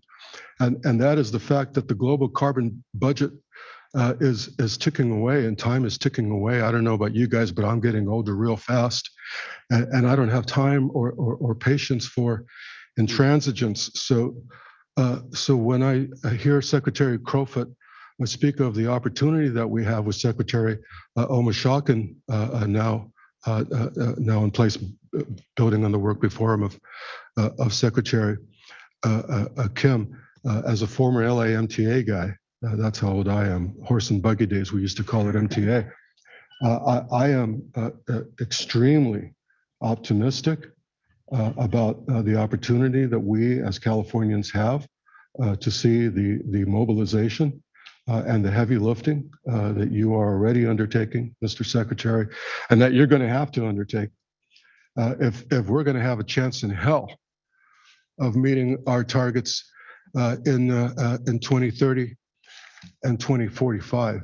Because as Secretary Jared, I'm sorry, brother, brother, I don't know your last name yet, but the boss of this building, GHG and VMT keep going up. What the hell are we doing? I'm sorry, that doesn't sound like leadership to me. I understand the aspirations and the targets and the promises. Those are beautiful. I can get off on that too, but that's not going to get us there. As a proxy for GHG, VMT, it's got to come down. And we have got to find ways to integrate meaningful, measurable, and accountable mechanisms with pronouns identified for responsible tasks and deadlines for them to do it by, so that we can have some reasonable assurance that the scoping plan, I don't believe, is providing many of us, that we're going to be able to make it to daylight in 2030 and 2045. And so, Egon, when you begin your presentation by suggesting that what we're hearing up and down the state is that people are looking for leadership, that just strikes me prior to today as just an interested observer. I'm a little more than that now. That strikes me as being very true. And so it occurs to me that some of the comments that we've gotten from some of our key stakeholders in the community that go to the need to better align goals and targets and meaningful action in the CTP 2050 strikes me as making a hell of a lot of sense. In particular, the CTP 2050 as an aspirational document. I enjoy a bucket list as much as the next guy. but we need to get real.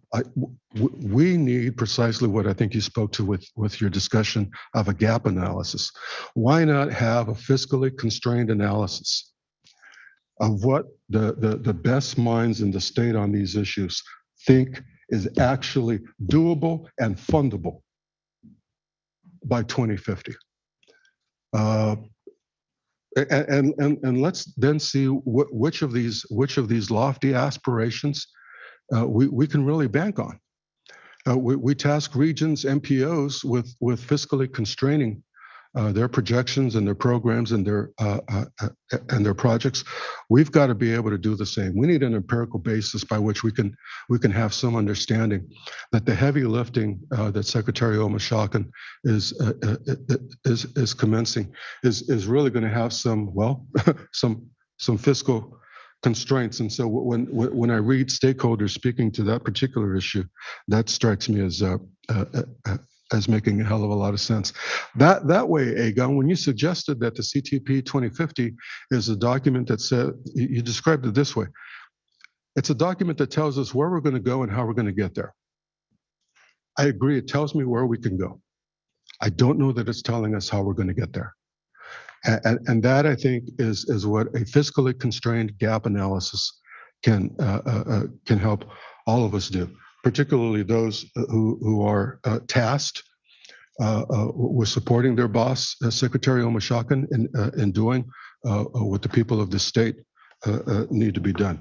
Secondly, and Secretary Omashakin and Secretary Jarrett also spoke to this also, and that is local control and a local authority.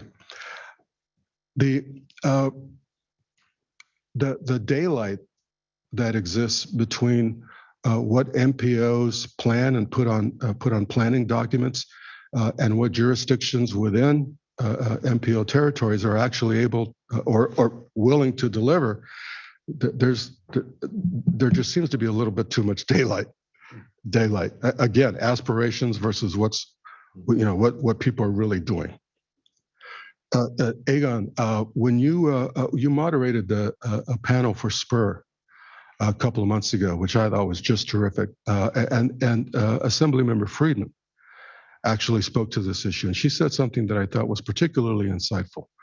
And she, I can't put it as eloquently as she did, but she said something along the lines of, "Don't think that everybody down at the local level has the same kind of climate action goals that we do in the state." And I wish I could suggest that she's wrong about that, but I don't think she ain't. That's just the case, and we need to deal with that. We need to acknowledge it, and we need to plan for it, and then we need to act, and we need to empower localities to be able to do what the MPOs are scoping out, consistent with, hopefully in time, a fiscally constrained vision of not just where we're going to go, but how we're going to get there, how we're going to get to 2050, and how we're going to meet our target of 40% reduction by 2030 and carbon neutrality by 2045. And I've got other comments. I think I'll just ship them off to you, except for one last one, and that has to do with a concern that some people have, some very well organized brothers and sisters up and down the state have, particularly organized labor, about where a shift in the transportation paradigm that this state desperately needs, and I think is about to have, what that may mean for them and their members. And having had a brief conversation, but for me a very meaningful conversation with Secretary Omashakin yesterday, I think there's reason to be fully confident that the governor has put in place people who are profoundly committed to making sure that as we transition California's economy to a capitalism 2.0 that is not addicted to fossil fuel, I think we have good reason to believe that, in fact, there's going to be a hell of a lot of work done to make sure that green jobs are union jobs, or at least union available jobs. And I think that to the extent that we can look our labor sisters and brothers in the eye and let them know that we're all in this together, and that this state's greatness was largely built through the sweat of their labor, and the new economy for California similarly must be driven by their work and their vision. I think that's going to go a long way toward helping smooth over some of the difficulties that we might otherwise have in first imagining and then, damn it, doing what needs to be done. I just turned 60, so I've got no time. I've got no time to waste. I don't know how much time I have left. Hell, I'm an appointee of the speaker, so I could get a call at any moment saying I'm no longer here. So for as long as I am here, I feel like I've got to speak my mind. For my last point, 420.99. We have literally, Wade, we have literally never been under these conditions. As a species, I mean. We have never existed in a planet where the carbon dioxide part per million level was 420.99. That's what Mauna Loa, which has been the gold standard since the 50s, that's what Mauna Loa measured as being a global CO2 ppm in May of this year, just a few weeks ago, averaged out for the month of May. Scientists estimate that the last time this planet, the only one we've got, experienced this level just of CO2, just that one greenhouse gas, was 4 million years ago. We literally have never known a planet like this, much less what we're about to encounter. So we have got to drive down the VMT and the GHG. And man, if this inner silo body doesn't drive it, who the hell will? So those are just some of my comments, Egon. And again, my deep appreciation for making all of this very complicated stuff understandable. Thank you.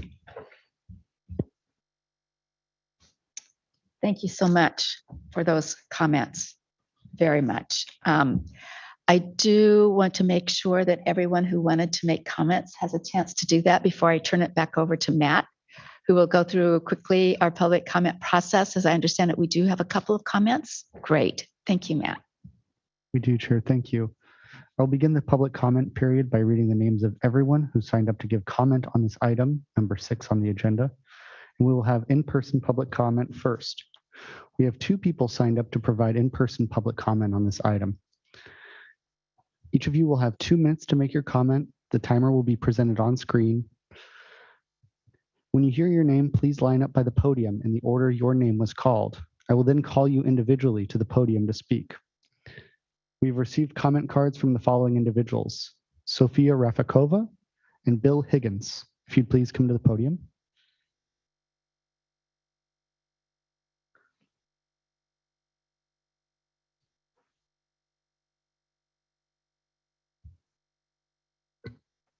We will now begin with public comment from Sophia Rafikova. Dear members of the Strategic Growth Council, my name is Sophia Afikoa. I'm with the Coalition for Clean Air. Thank you for this opportunity to comment. CCA supports SGC's leadership on the AB 285 report. We strongly support the recommendations made, and we urge SGC to do more in promoting sustainable transportation. We echo recommendations 1, 2, and 3 in the AB 285 report to better align current goals, policies, and funding programs in accordance with the state's priorities. Studies like the CARB's 150 report show that California is not on track to meeting GHG reduction targets. And in fact, VMT per capita has increased since the enactment of SB 375. It is important now, more than ever, to ensure that California's efforts do not worsen the climate crisis. While the AB 285 report directs the administration or legislature to define state goals, we suggest that SGC provide specific recommendations as to what that would look like. Specifically, we urge SGC to define state goals as aligning with CAPTI, the Clean Air Act, SB 375, and SB 32, among other climate, public health, and equity priorities. We urge SGC to declare that projects must not only adhere to state standards, but to explicitly prohibit the state from funding inconsistent projects. In achieving recommendation 2 in the report to identify current policies, programs, and projects that could conflict with priority goals, we also recommend that SGC work with Caltrans to reevaluate the project pipeline. Many California projects have long life cycles and thus could be in non-compliance with the state's priorities due to them being proposed before such priorities were defined. First, we asked SGC to work with Caltrans to make the list of projects in the pipeline publicly available. So it will help ensure transparency throughout the process. We then recommend that the transportation agencies review the pipeline projects in accordance with the state priorities and decide whether to amend or stop projects that do not fit the criteria. Thank you. Thank you for those comments. Next, we have Bill Higgins.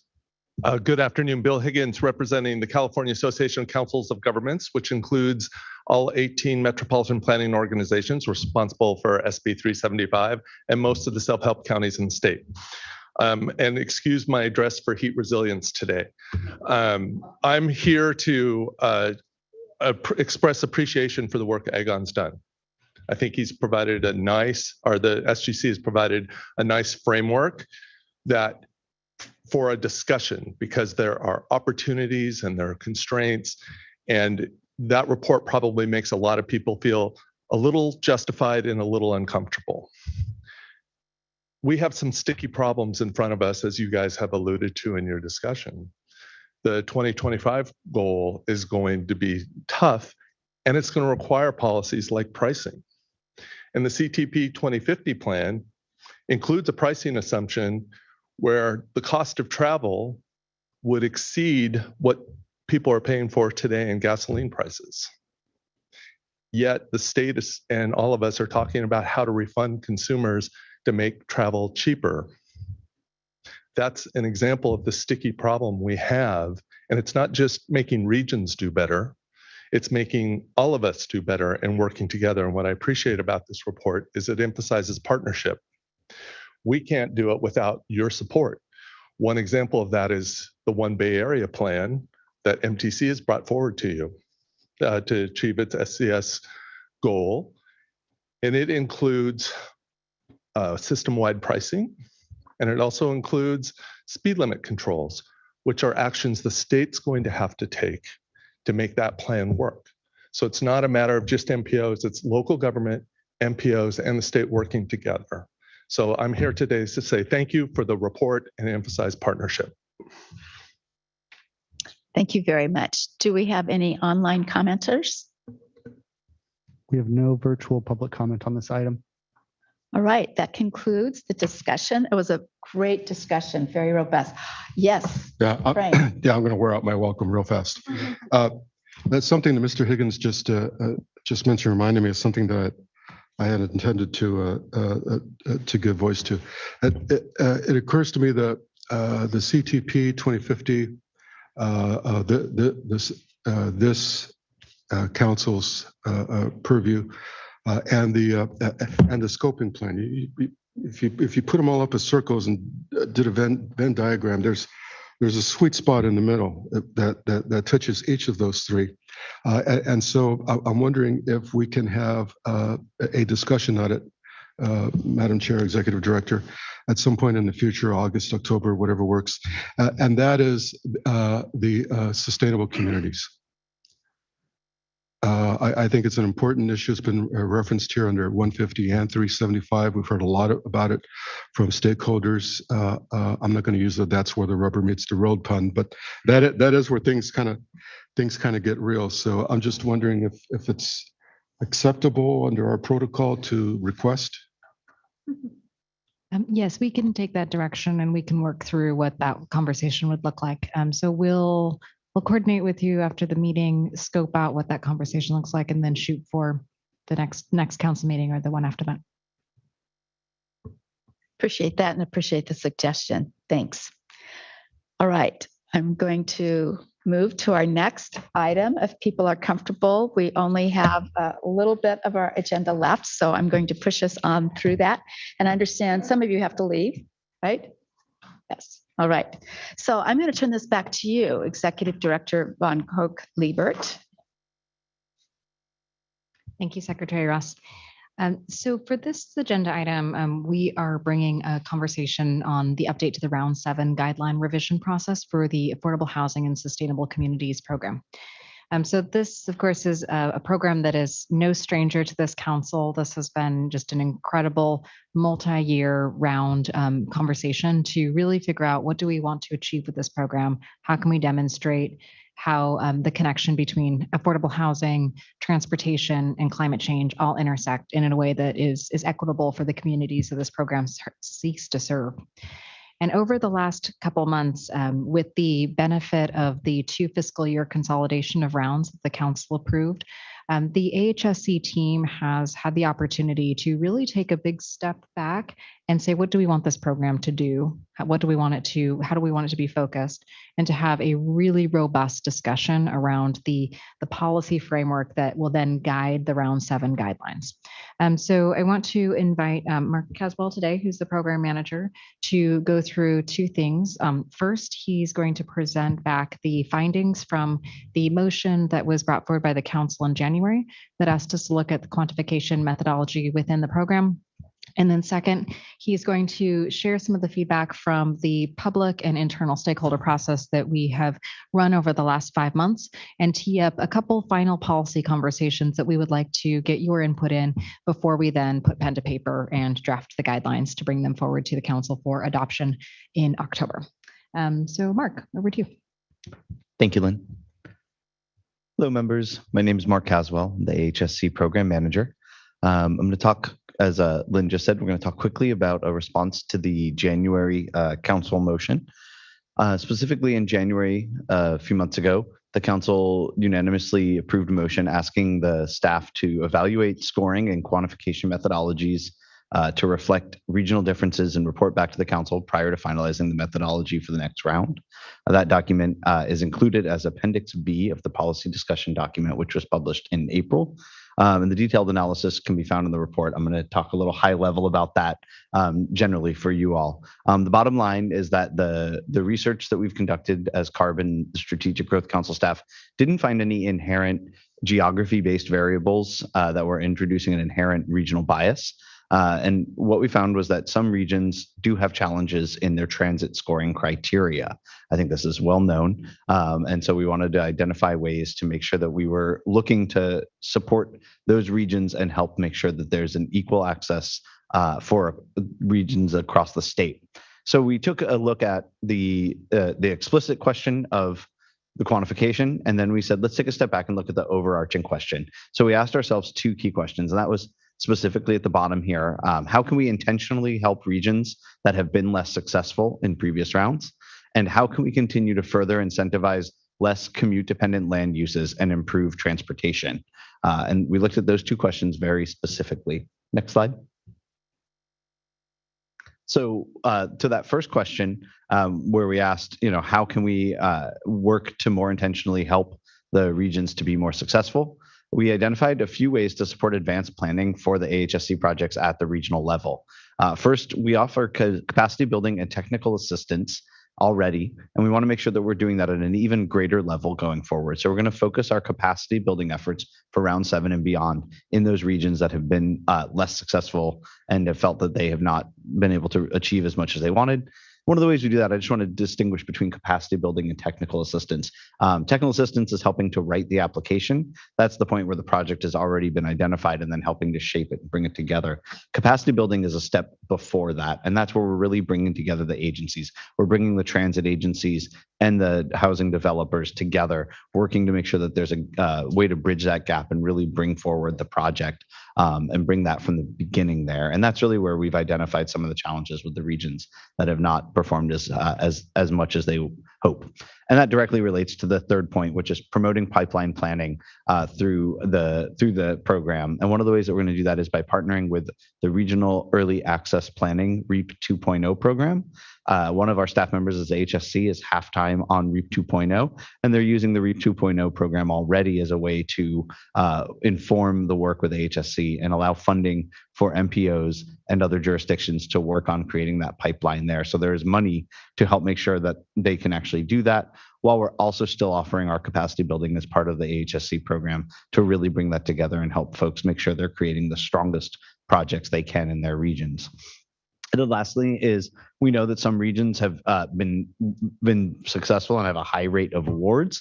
And so we want to make sure that we're reaching out to them to share their secret sauce with some of the other regions that might not be as successful. And so we're going to have opportunities for knowledge sharing between regions. As you heard in February, we'll be hosting a convening with SGC for all of our programs. We're going to make sure we have a couple hours there dedicated to allowing some of those jurisdictions that are really winning a lot and the ones that are not winning a lot, and really sharing that together there, and making sure that while it is a competitive application process, that we all want to lift all boats and bring them together. And we're going to work to reach out to folks and really bring that together. And so the second point is working to back one slide. Is to work to reduce the discrepancies across regional transit providers and transit types. One of the things that we know is that the self-reported ridership estimates between agencies do vary. We've been having lots and lots of meetings with Caltrans and other agency staff at local level as well as at the state level to try and identify ways to better standardize and better verify that self-reported data there to make sure that everyone is able to represent themselves fairly, appropriately, and providing that opportunity. And then lastly, we have a specific item that was mentioned in the policy discussion document that was released back in April. That is the F-10. It's something that I know very well, but I was supposed to say, what is F-10? Is that a new fighter jet? No. F-10 is one of the items specifically to award quantitative policy scoring points for local bus projects. That's finding ways to make sure that projects that are improving local bus trips are improving them are able to score additional points beyond the scoring that they would receive through GHG and other STI points. We're really finding ways to speed up those projects that are so important to the community members who already exist in the area, as well as the folks who will be moving in to the housing projects that are funded through AHSC. Next slide. So that's the summary of our response to the motion. And now we're going to talk a little bit about round 7 and moving forward there. So my team has been working very hard to identify ways to improve the program, but we wanted to start with these guiding principles here, and we've shared these throughout the advisory committee, key staff multiple times there. And as staff, we've continued to remind ourselves that one, AHSC program is already complex. It is one of the most complex programs around. I've heard that regularly and over again. And our goal is to always look for ways to simplify and streamline. But it is also very successful. So changes for change's sake is not really what folks want to hear. The projects in the AHSC pipeline are taking years to reach readiness for eligibility. They've been planning this for years. If tomorrow we decided to stop funding housing or stop funding transit or stop funding cities that start with the letter R, people would be pretty mad about that. So we're not going to do that. We're going to try and say, how can we streamline and improve this in some way?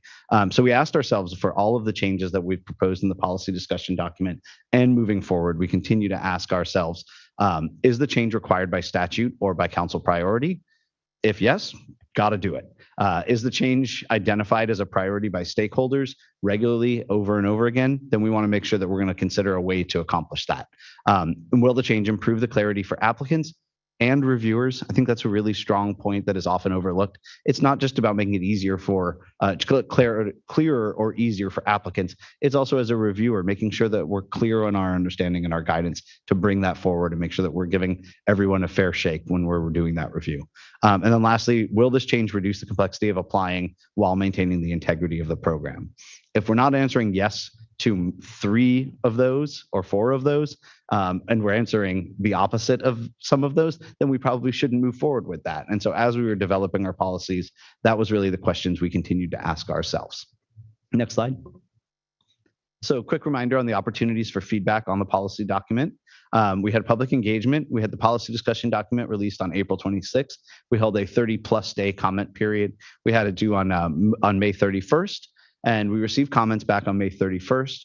We promoted it through the SGC newsletter, the AHSC newsletter. We had it amplified by technical assistance teams, and we held these virtual drop-in 20-minute meetings where anybody and any member of the public could take us up on an opportunity to come and talk to the AHSC team about any topic they wished. We asked them to keep it related to AHSC, most did, but we offered an opportunity for anyone to drop in and not just have it in a public forum, but even having a one-on-one dialogue there. And it was really great to hear from so many folks who participated, and we appreciate their time to share their input with us. And then we've also had a lot of interagency engagement. We've had small group conversations with staff at agencies across the state.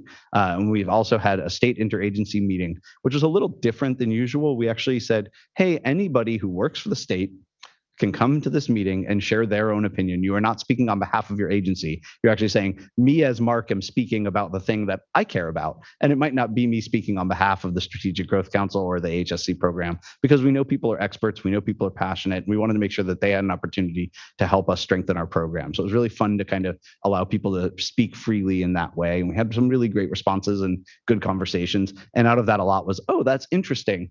Can you connect me with your coworker who works on that so we can help make sure we're really refining and finalizing that? And then we also had some agency comment letters as well that provided specific feedback that we're also incorporating into our process. Next slide. And so now we're here to share what we heard. We received 23 letters from 32 organizations across the state. We had 250 discrete comments through those letters. That was someone saying F10 is good or bad, H4, all of the different numbers there. And we were able to take that, categorize that, and really bring that forward as our way to make sure that we were moving forward or not moving forward with some of the recommendations that were in the policy discussion document there. We shared that feedback with the advisory committee. We shared that with key staff. And now we're here and we've publicly shared the summary of public comments, which is attachment A of this item. So the next steps, not just today and right now, but next steps in the long term is that the staff is already working on draft guidelines. We're already starting to mark up some of the documents and some of the things that are highly supported and that we know we can get done. We'll release those in the late summer for a 30-day public comment period, as has done and been done in previous cycles. And we'll have 2 public meetings at that time as well to solicit feedback as described in the statute. And then we're going to have the final guidelines released 10 days before the October 2022 meeting, which is the plan to have that adopted at the October meeting by the council here, as well as the NOFA at that time. And we'll have that released for beginning the actual cycle for application process in October 2022, getting us back onto the annual cycle that we were on before we started round 6. So right now, and the immediate next step is to request your high-level direction as council on 3 specific items. And these 3 items are places where there was significant comments, but no clear path forward. And we wanted to make sure that our comments and our positions as staff are something that are in line with the council priorities there. So this is a time for council direction, not necessarily a vote yes or no, but more to solicit your feedback and make sure that we're moving in the right direction there. And next slide. And next slide after that. So there are 3 items here, and these are mentioned in your staff report with a little more context about a paragraph describing each of the decisions that the staff had explored in order to get us to this point. But because we were talking on a PowerPoint here, we wanted to keep these pretty straightforward. So I'm going to read each 3 of them and give a little bit of context, and then we can have a discussion about opportunities here. So the first is an all-electric design question. In round 6, we had 53 applicants, and 47 of the 53 applicants achieved all-electric design points. We know that it is feasible. Those projects were across the state. In every region, projects were able to achieve all-electric design. It has been the council's priority in previous meetings back in November as well as in January that we should pursue an all-electric design and potentially make the all-electric design into a threshold that says that we are only awarding funds to projects that are all-electric with no gas hookup. So that way they will not be using the fossil fuel systems that are in place in so many of our cities. And so we are recommending that we move to that way and want to seek your feedback on that. As you might imagine, we received some significant opposition to that, mostly concerns over pricing, concerns over being able to make sure that the technology is current and ready to go there. And as I said, with 47 of the 53 in the past, we believe that we are in a position to accomplish that. And it's worth noting just that this is not a regulation, as the AHSC program is a incentive-based program where we're providing funds funds for projects, and it is optional. It is not a requirement and would be something that would be a part of the program and a requirement for part of the program, but would not be subject to the same rules as other regulations that may or may not actually require such stringent rules there. And we think it's important that the AHSC program is really pushing boundaries and exploring ways to be innovative and providing funding for the projects that go above and beyond the current regulations of the building codes. So that's item number one. I would love to hear feedback from you all, council, on the all-electric design. Number two, similarly, is related to the California Utilities Allowance Calculator, QAC. And so the QAC is permitted already. Anyone who applies for the AHSC program is allowed to submit their utility allowance calculations using either the federal term sheets or the California Utility Allowance Calculator. The California Energy Commission is updating the QAC right now and expects to have a final product sometime in the next year, but will likely not have it ready to go in time for round 7. So our policy discussion document had recommended that we do adopt it as a requirement for round 7. We received some significant concerns around that from applicants. And then also in conversations with the CEC, we've thought it's best to really evaluate the tool and make sure the tool is working right. And likely we would be requiring it for inclusion in round 8 going forward. But we are seeking your feedback, which had said we should do it for round 7. And we're saying that we think that we need to wait one more year on that. So we want to hear from the council if that is acceptable to you all. And then lastly is the pro housing designation. Current law, AB 1029, specifically said that we as a program are required to award points for jurisdictions that are designated as pro housing.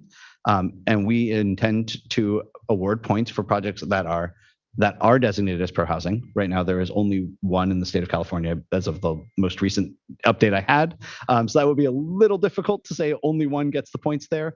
And so we're looking at saying we are achieving the goal of the statute by saying, yes, you will receive that point for being designated, but also awarding points for projects that have applied for pro housing. There's a couple options there and would love to hear your feedback on that. It could be saying that, we're going to give the same amount of points for projects that are awarded as applied. It could be that we're doing less for applied or none for applied.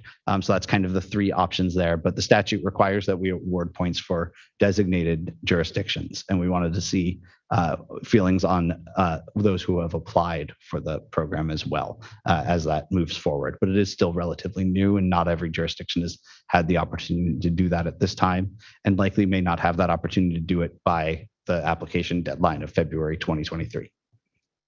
So those are the 3 questions, and I'm going to turn it over to Lynn for the questions, and we'll be happy to answer any questions you may have. I would turn it back to Secretary Ross to facilitate the discussion with the council. Great. So we've got 3 clear questions. And so I want to open it up for any comments from any of our council members. Yeah, Secretary, will we phone? Oh, I should be looking for that sign. I'm so sorry. This is my first time chairing this council united. You're doing an extraordinary job, Secretary Ross. Just want to point that out. Extraordinary. I think we should keep you on. Mike Flood left, but what did he do? I was going to thank him. Again, thanks. Great presentation. And I know because this has been a perennial issue, these updates are not easy and a lot of complications. So first of all, thanks to the SGC, CARB, HCD staff, a really amazing level of collaboration. We have not seen that level before, and it's incredibly appreciated. I just want to say that I will be voting to support the staff recommendations for the updates in this round 7. As it relates to the questions that we asked or were asked, I want to reiterate our support for an all-electric construction requirement. And to have that to the point of urgency around climate change, we need to help advance the decarbonization goals and reduce indoor air pollution. And so we would push that happen now. Also want to thank you for your responsiveness on the issue of finding the way to support all transit types, including buses. And so many of our communities depend on that transportation alternative. So really want to thank you for the change towards additional points to local bus service improvements. And the process by which we put the proposals together, called binning, really getting in the weeds now. We've been talking a long time about how to implement that effectively. And I think the proposed change is a really elegant solution for ensuring that projects still compete with like projects within their project area types, as well as ensuring the highest scoring applications are awarded with remaining discretionary funds. So you guys rocked it, and appreciate all. I mean, when we went through the public comment process, that has been extensive, but the work, interagency staff work has been really outstanding. So thank you. Thank you for those comments, Secretary Blumenfeld. And I wanted to note that Secretary Omashakan left us, but Deputy Secretary Darwin Musavi, thank you, has joined us. Thank you. I could go by just Darwin. Tokes goes by Tokes mainly. So. Yeah. Did we have, Thanks yes, for having me. Secretary Crowfoot. Well, I would just briefly say, first of all, big thanks.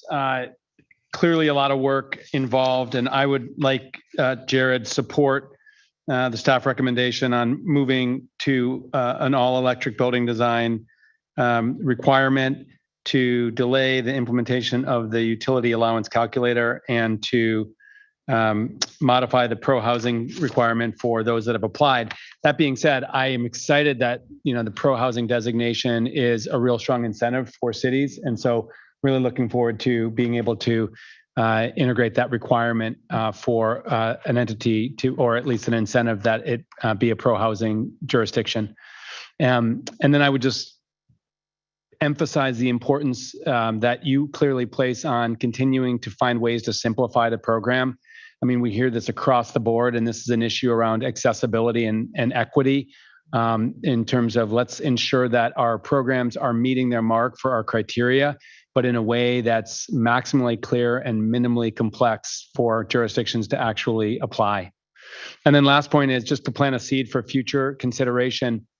I don't know how many days in a row we've been over 100 degrees in Sacramento, but this is the future that we will experience, regardless of whether we can change course on climate change. And so ensuring that our affordable housing grant criteria include climate resilience, not to make the process more complex or the criteria more complex, but I think we want to make sure that these affordable housing units continue to protect people given these changes. So looking forward to figuring out ways to implement certain, expert input in future rounds to enable climate resilience to be figured in ways that it's not currently.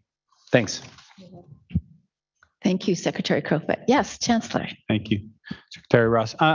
In general, I'm similarly supportive of the recommendations of all electric, delay or temporarily the CUAC requirement, and as well as the sort of preemptive pro-housing designation, given I believe there's only one place, Sacramento, that might have the designation at the moment. But here's my question about the all electric requirement. Okay, what is the general sentiment regarding what, will that place a chill on enthusiasm? I've interacted with developers in the past, particularly those that purport to be affordable housing developers, and they're always conscious of additional sort of requirements, expenses. I mean, or do we have any concern, and or has the uptake in our program been so enthusiastic that there's no concern that this additional requirement would have any adverse effect on that?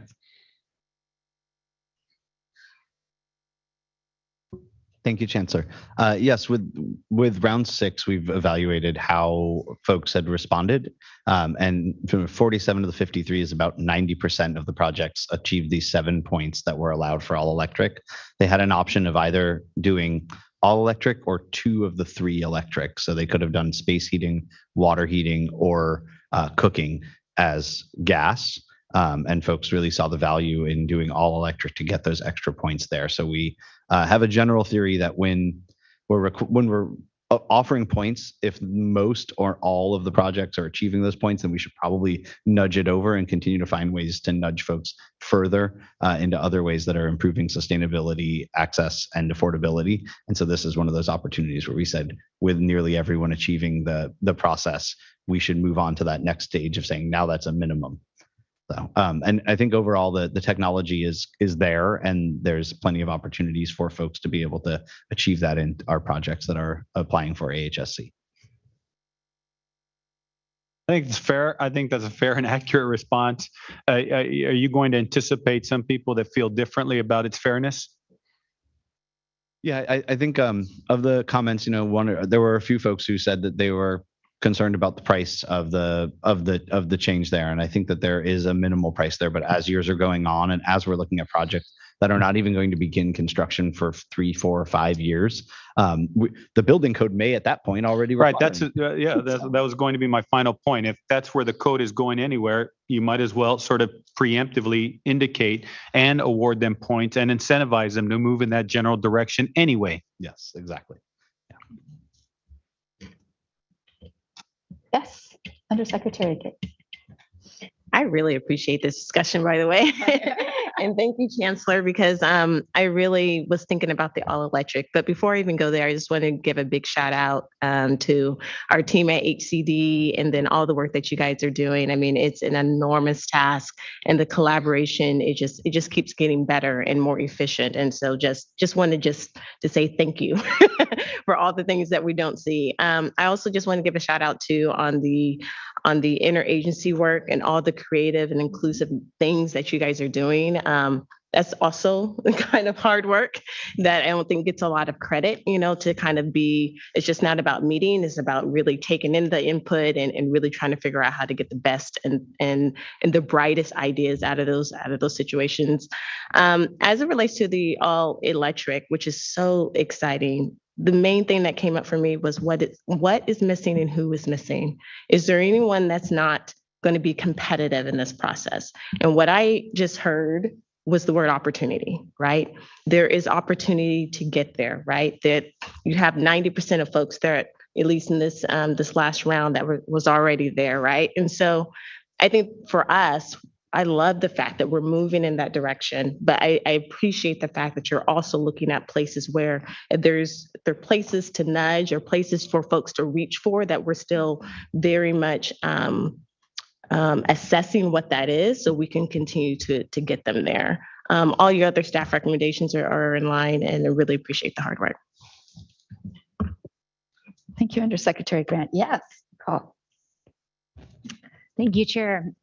So as the maker of the motion that you all spent so much time diving into, I just want to thank you, because I think you have done a Herculean effort in really parsing out all the criteria and all the algorithms that have gone into the scoring criteria, and spent a lot of time with me and all the stakeholders in San Diego to better understand all of these elements and how they interact. So thank you and kudos. And ultimately, I'm going to be supporting the staff recommendations. But I do have to just kind of highlight a few things. One is that, the statement was made is about how we don't want to make change just for change's sake. Totally agree. However, I think we do want parity in outcome. And to Secretary Crowfoot's point about how this is the new normal, things are likely not going to be getting better, and that every region in California is going to be experiencing, extraordinary circumstances and really challenging circumstances. And thus, I think parity in outcome is essential when we're talking about taxpayer dollars that every taxpayer in California has contributed to. So in looking at that chart that I know you all did at my request, that table 1 that shows like where the resources have gone, who has won the awards, especially when you're looking at share of statewide population, North State and Sierras have 3% of the population. They've got 39% of the awards. Sacramento area has 6.5%. They've received 38% of the share of the project awards over the past 6 rounds. San Francisco Bay Area has 19% of the population. They've gotten 35%. San Joaquin Valley, 10%, 13%. And then in contrast, you have San Diego, who's got 8.4%, and you've only received 3.8%. And then same with others above. Inland Southern California, coastal Southern California is not getting their fair share, and neither is Central Coast. And so I just want us to be mindful. Again, I'm going to be supporting, and I feel like you guys understand that I feel like I have to say these points because I do want us to not give up on trying to identify ways to make this as equitable as possible, because every family in California deserves affordable housing and deserves to live near transit, and deserves the best of the best. And I think there is a disparity in outcome that we should be careful about. And I'm obviously representing San Diego and feel very sensitive to. So I don't really know the way forward. I've been thinking about it, and I know this is not popular, and I'm just one voice, and this is not going to be the project. There's not going to be the policy choice going forward. But I still, and I know we've integrated a regional equity lens in the discretionary funding, and I appreciate that. And that's obviously the only reason San Diego got any project support last round. But in thinking about the conversation we just had on transportation, as AB, I don't know, the alphabet soup of numbers, 285 or whatever. Like, what was my point on that? I got lost in the alphabet soup. Oh my gosh, I lost my point. Equity and parity. I know. What was it? Oh, thank you. Somehow that sparked it. Just that. Why? I mean, maybe we should think about regional distribution. Like every region just automatically gets a certain amount of funding that the MPOs can distribute. There can be state criteria for that. I just think we shouldn't throw away that idea, especially if we continue to see a disparity in outcomes. And I know that regions like San Diego can do better. So there are ways we can improve in the projects that we're submitting. Totally fair. But at the same time, these numbers are, there's a wide gap about who is receiving these taxpayer dollars. And so I just kind of want to keep pushing the envelope a little bit about what is possible. So anyhow, I just am thinking again after the 285 discussion, the MPOs, and I know not all of them are rising to the occasion, but obviously in Southern California, I'm seeing a lot of progress in our focus on sustainability and doing the right thing with our transportation housing dollars. And so I kind of want that to be rewarded. So anyhow, I just feel compelled to make that comment. But again, you guys have done an extraordinary job and really grateful. I still don't understand all of it, but a lot of the changes that you made will make us more competitive, and that's progress. And I know in talking to the mayor's office and other stakeholders that people respect that and appreciate that. So anyhow, but I will be supporting your recommendations. I'm very excited for all electric. Oh, and I just want to make the point. I think the CEC did a study, and please someone validate this, that identified all electric new housing is less expensive. So hopefully developers can know that or will know that. So the cost issue hopefully isn't really a barrier. So anyhow, looking forward to the all electric proposals next round. Thank you for those comments. Yeah. Okay. Thank you, Chair Ross. So would like to echo support for the all-electric requirement. Because past projects have demonstrated the viability of an all-electric design, this seems like a reasonable next step to make it a requirement. As staff noted, we're an incentive, or the AHSC program is an incentive program, so we need to support projects that demonstrate best practices in sustainability and affordability, but also consider the role of the SGC Council in taking these best practices and moving the needle to make them standard practices. And this seems like a great opportunity to do that. And then finally, on the note of the pro-housing jurisdiction, also agree that because we only have one jurisdiction with a pro-housing designation, it makes sense to award partial or full points to jurisdictions that have applied for the designation. If we are to do full points for application to pro-housing, at what point do we plan on revisiting whether we should only award points to those that have secured the designation? Because at some point there will be so many that it is no longer creating an incentive and differentiation between different applications. Thank you. Rohan. Thank you, Madam Chair. At Cal HHS, we appreciate SGC's thoughtful facilitation and discussion of all of these potential policy revisions. And we acknowledge AHSC as a critical piece of California's effort to advance affordable housing and sustainable communities. I want to thank you for the tour last week as well. It was a real demonstration of what's possible and what's doable in our state. And I do want to offer a framing comment before I talk about the 3 questions. And that is the tagline for our tour was housing as a climate strategy. And I'd like to build on that by suggesting we reframe it as housing as a climate, health, and equity strategy, really viewing it as an opportunity for that triple win again. You can call me Rohan, and you can also call me Che, an Argentinian nickname for bro or dude. And Che stands for climate, health, and equity. You can't spell it without the H in the middle for health. And so I want to briefly take us back to statute. So the original statute for affordable housing and sustainable communities, specifically section 75200, describes improving health equity, as does the enabling legislation. Assembly Bill 863 talks about how projects must also support related and coordinated public policy objectives, including 1, reducing air pollution, 2, improving the conditions, and 3, supporting or improving public health and other co-benefits. So I think we have the history and really the science to support the additional whys by elevating the health aspect. And I'll weave that into my answers to the 3 questions. So regarding the first question of all electric building design, I want to build on Secretary Blumenfeld's comments by adding an additional why, which is really the health component.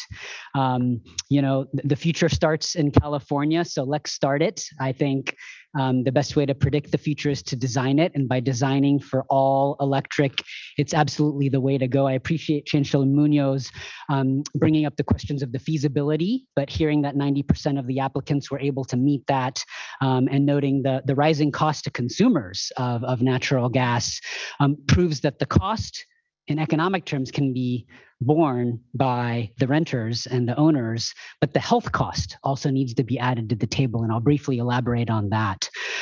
So research shows tremendous health benefits for all building electrification, particularly improvement of indoor air quality, as Secretary Blumenfeld mentioned, by reducing the combustion from gas stoves. This can decrease aggravation of pre-existing conditions like asthma, COPD, heart disease, diabetes, particularly from nitrogen dioxide from gas stoves. And in homes with poor ventilation, small kitchens without the use of a range hood, and lower income families, there's higher concentrations of the nitrogen dioxide that even surpasses the EPA's outdoor guidelines. And so what they recommend for 1 hour exposure outdoors can be surpassed within a few minutes within someone's kitchen. Again, the health benefits are tremendous, in particular for children.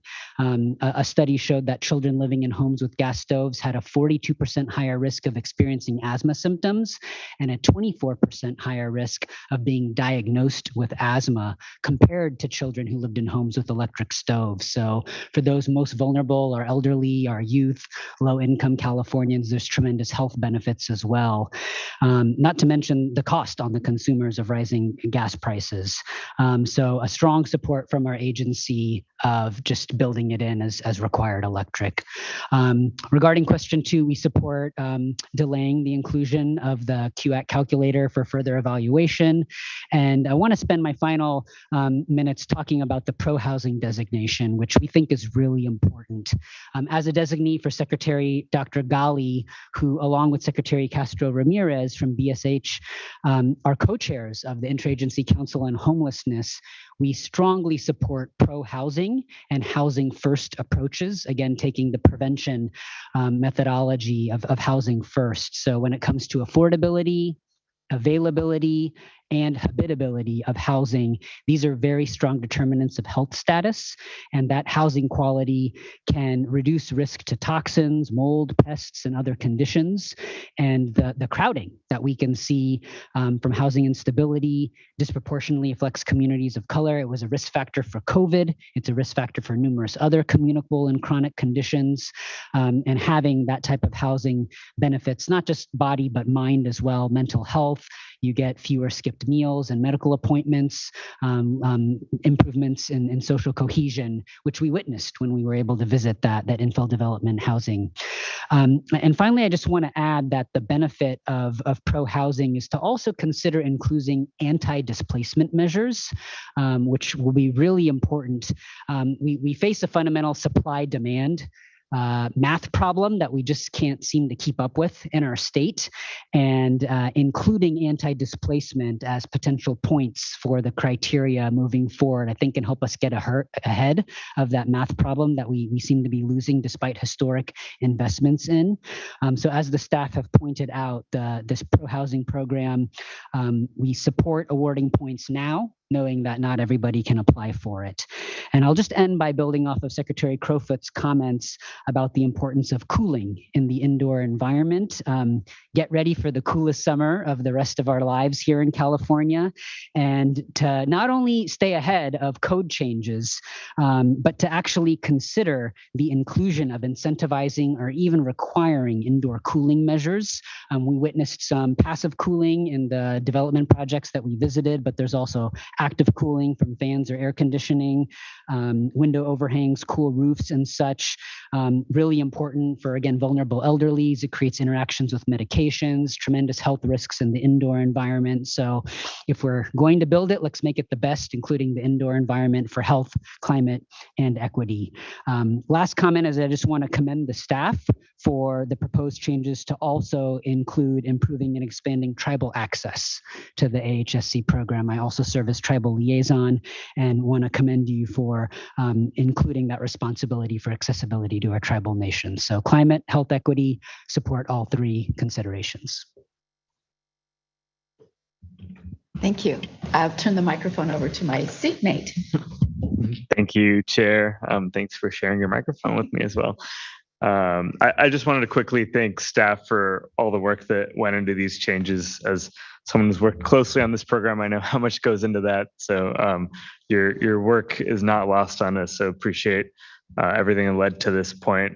Just wanted to add my echo and CalSTA support for the staff recommendations as presented, and make a note about the pro-housing piece. And I just building on the other comments, I think it's really important to acknowledge and meet the jurisdictions where they are and what they're doing to try to meet the pro-housing designation. Through the transportation programs at CalSTA, we have over the last year or so added similar criteria to incentivize the pro-housing work in our programs, and we've done so by basically putting in criteria around the spirit of pro-housing versus just the requirement of the designation. So I think a little bit of what you're doing here in terms of whether they've applied instead of been designated, I think is a step in the right direction to acknowledge that jurisdictions are trying, and that just based on timing, not everyone is there yet. And I think that's really important to keep people motivated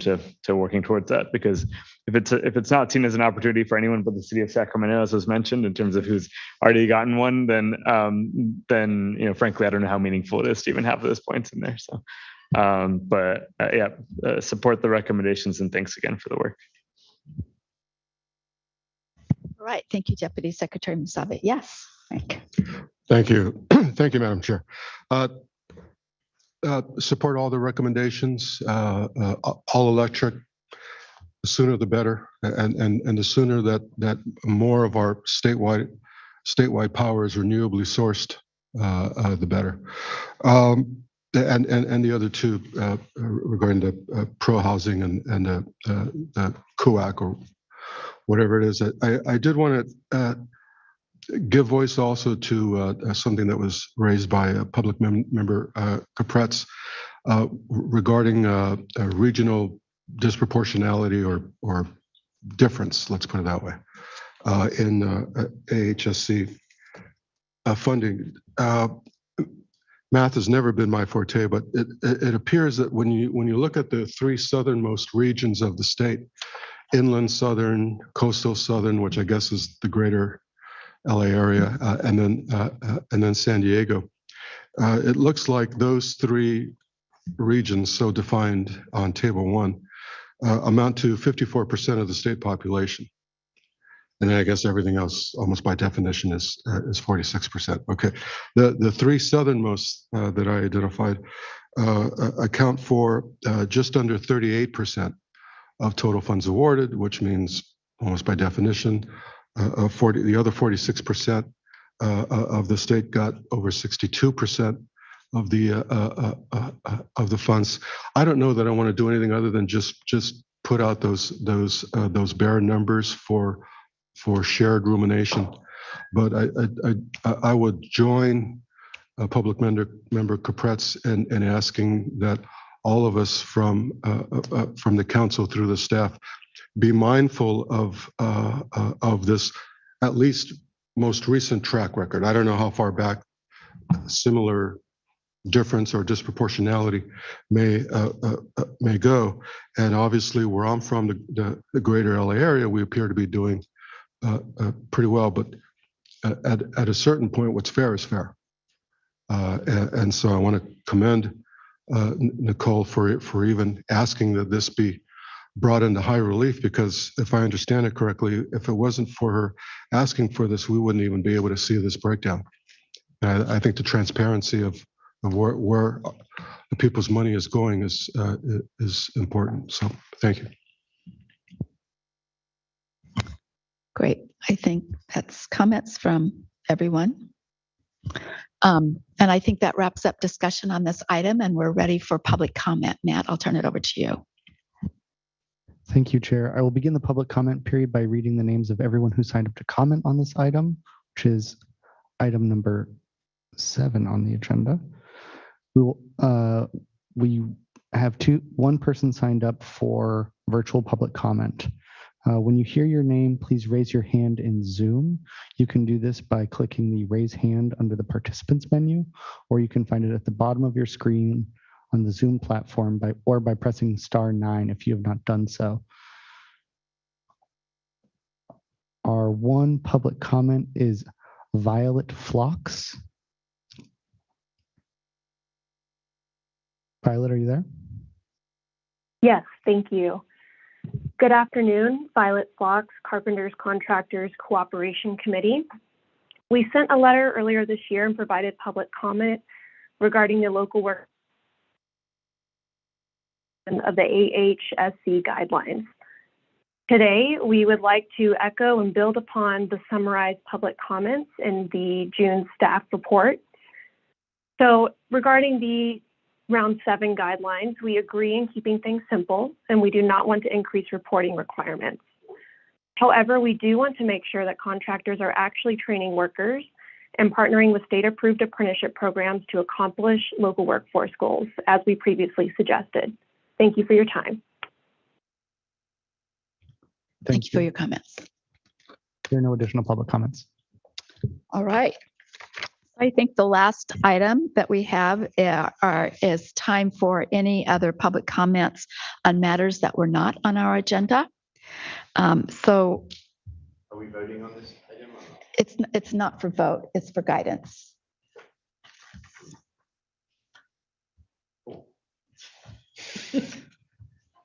So guided.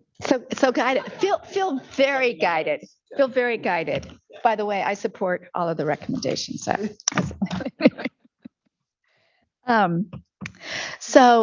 Just a reminder for anyone that may want to make public comments on things that were not on the agenda. This is not an opportunity to engage the council, but it is an opportunity to bring forth any comments that someone from the public may want to make at this time. Matt, any other guidance? Thank you, Chair. I will begin the public comment section by reading the names of everyone who signed up to provide comment on this item. We have no in-person public comment, but we do have one person signed up for virtual public comment for matters not on the agenda. When you hear your name, please raise your hand in Zoom, and you can do this by using the raise hand function under the participants menu, which you can find at the bottom of your screen on the Zoom platform, or by pressing *9. Our one public commenter is Miss Margaret Gordon. Margaret, are you there? Yes, I'm here. Thank you. All right. My comment is that I would like to know, what is the process to bring health and all policies to a local community?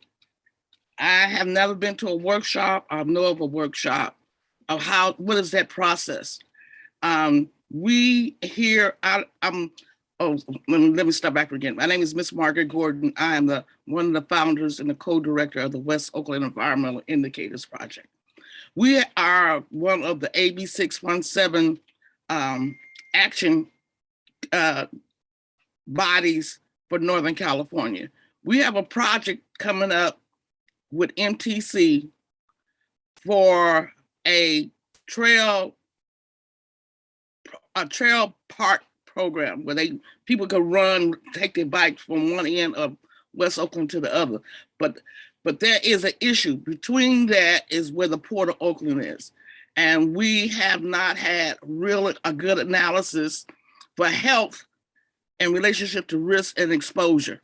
So I'm asking the question, how do we use health in all policy and confronting this issue with MTC?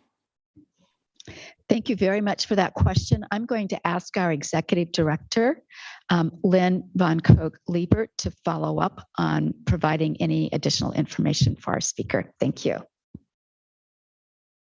Can you give me approximate time when she would do that? Well, I'll provide a comment right now. And then if we can find a way to have some contact information, then we can follow up with more detail.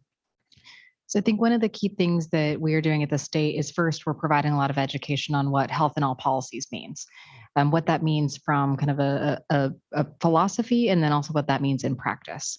And so I think as we have been working over a number of years with the Public Health Institute and all of the departments and agencies that sit on this council, we have been working very deliberately to think through how can you structurally add and integrate health in all policies into the work that we achieve within our departments, our programs, our policies.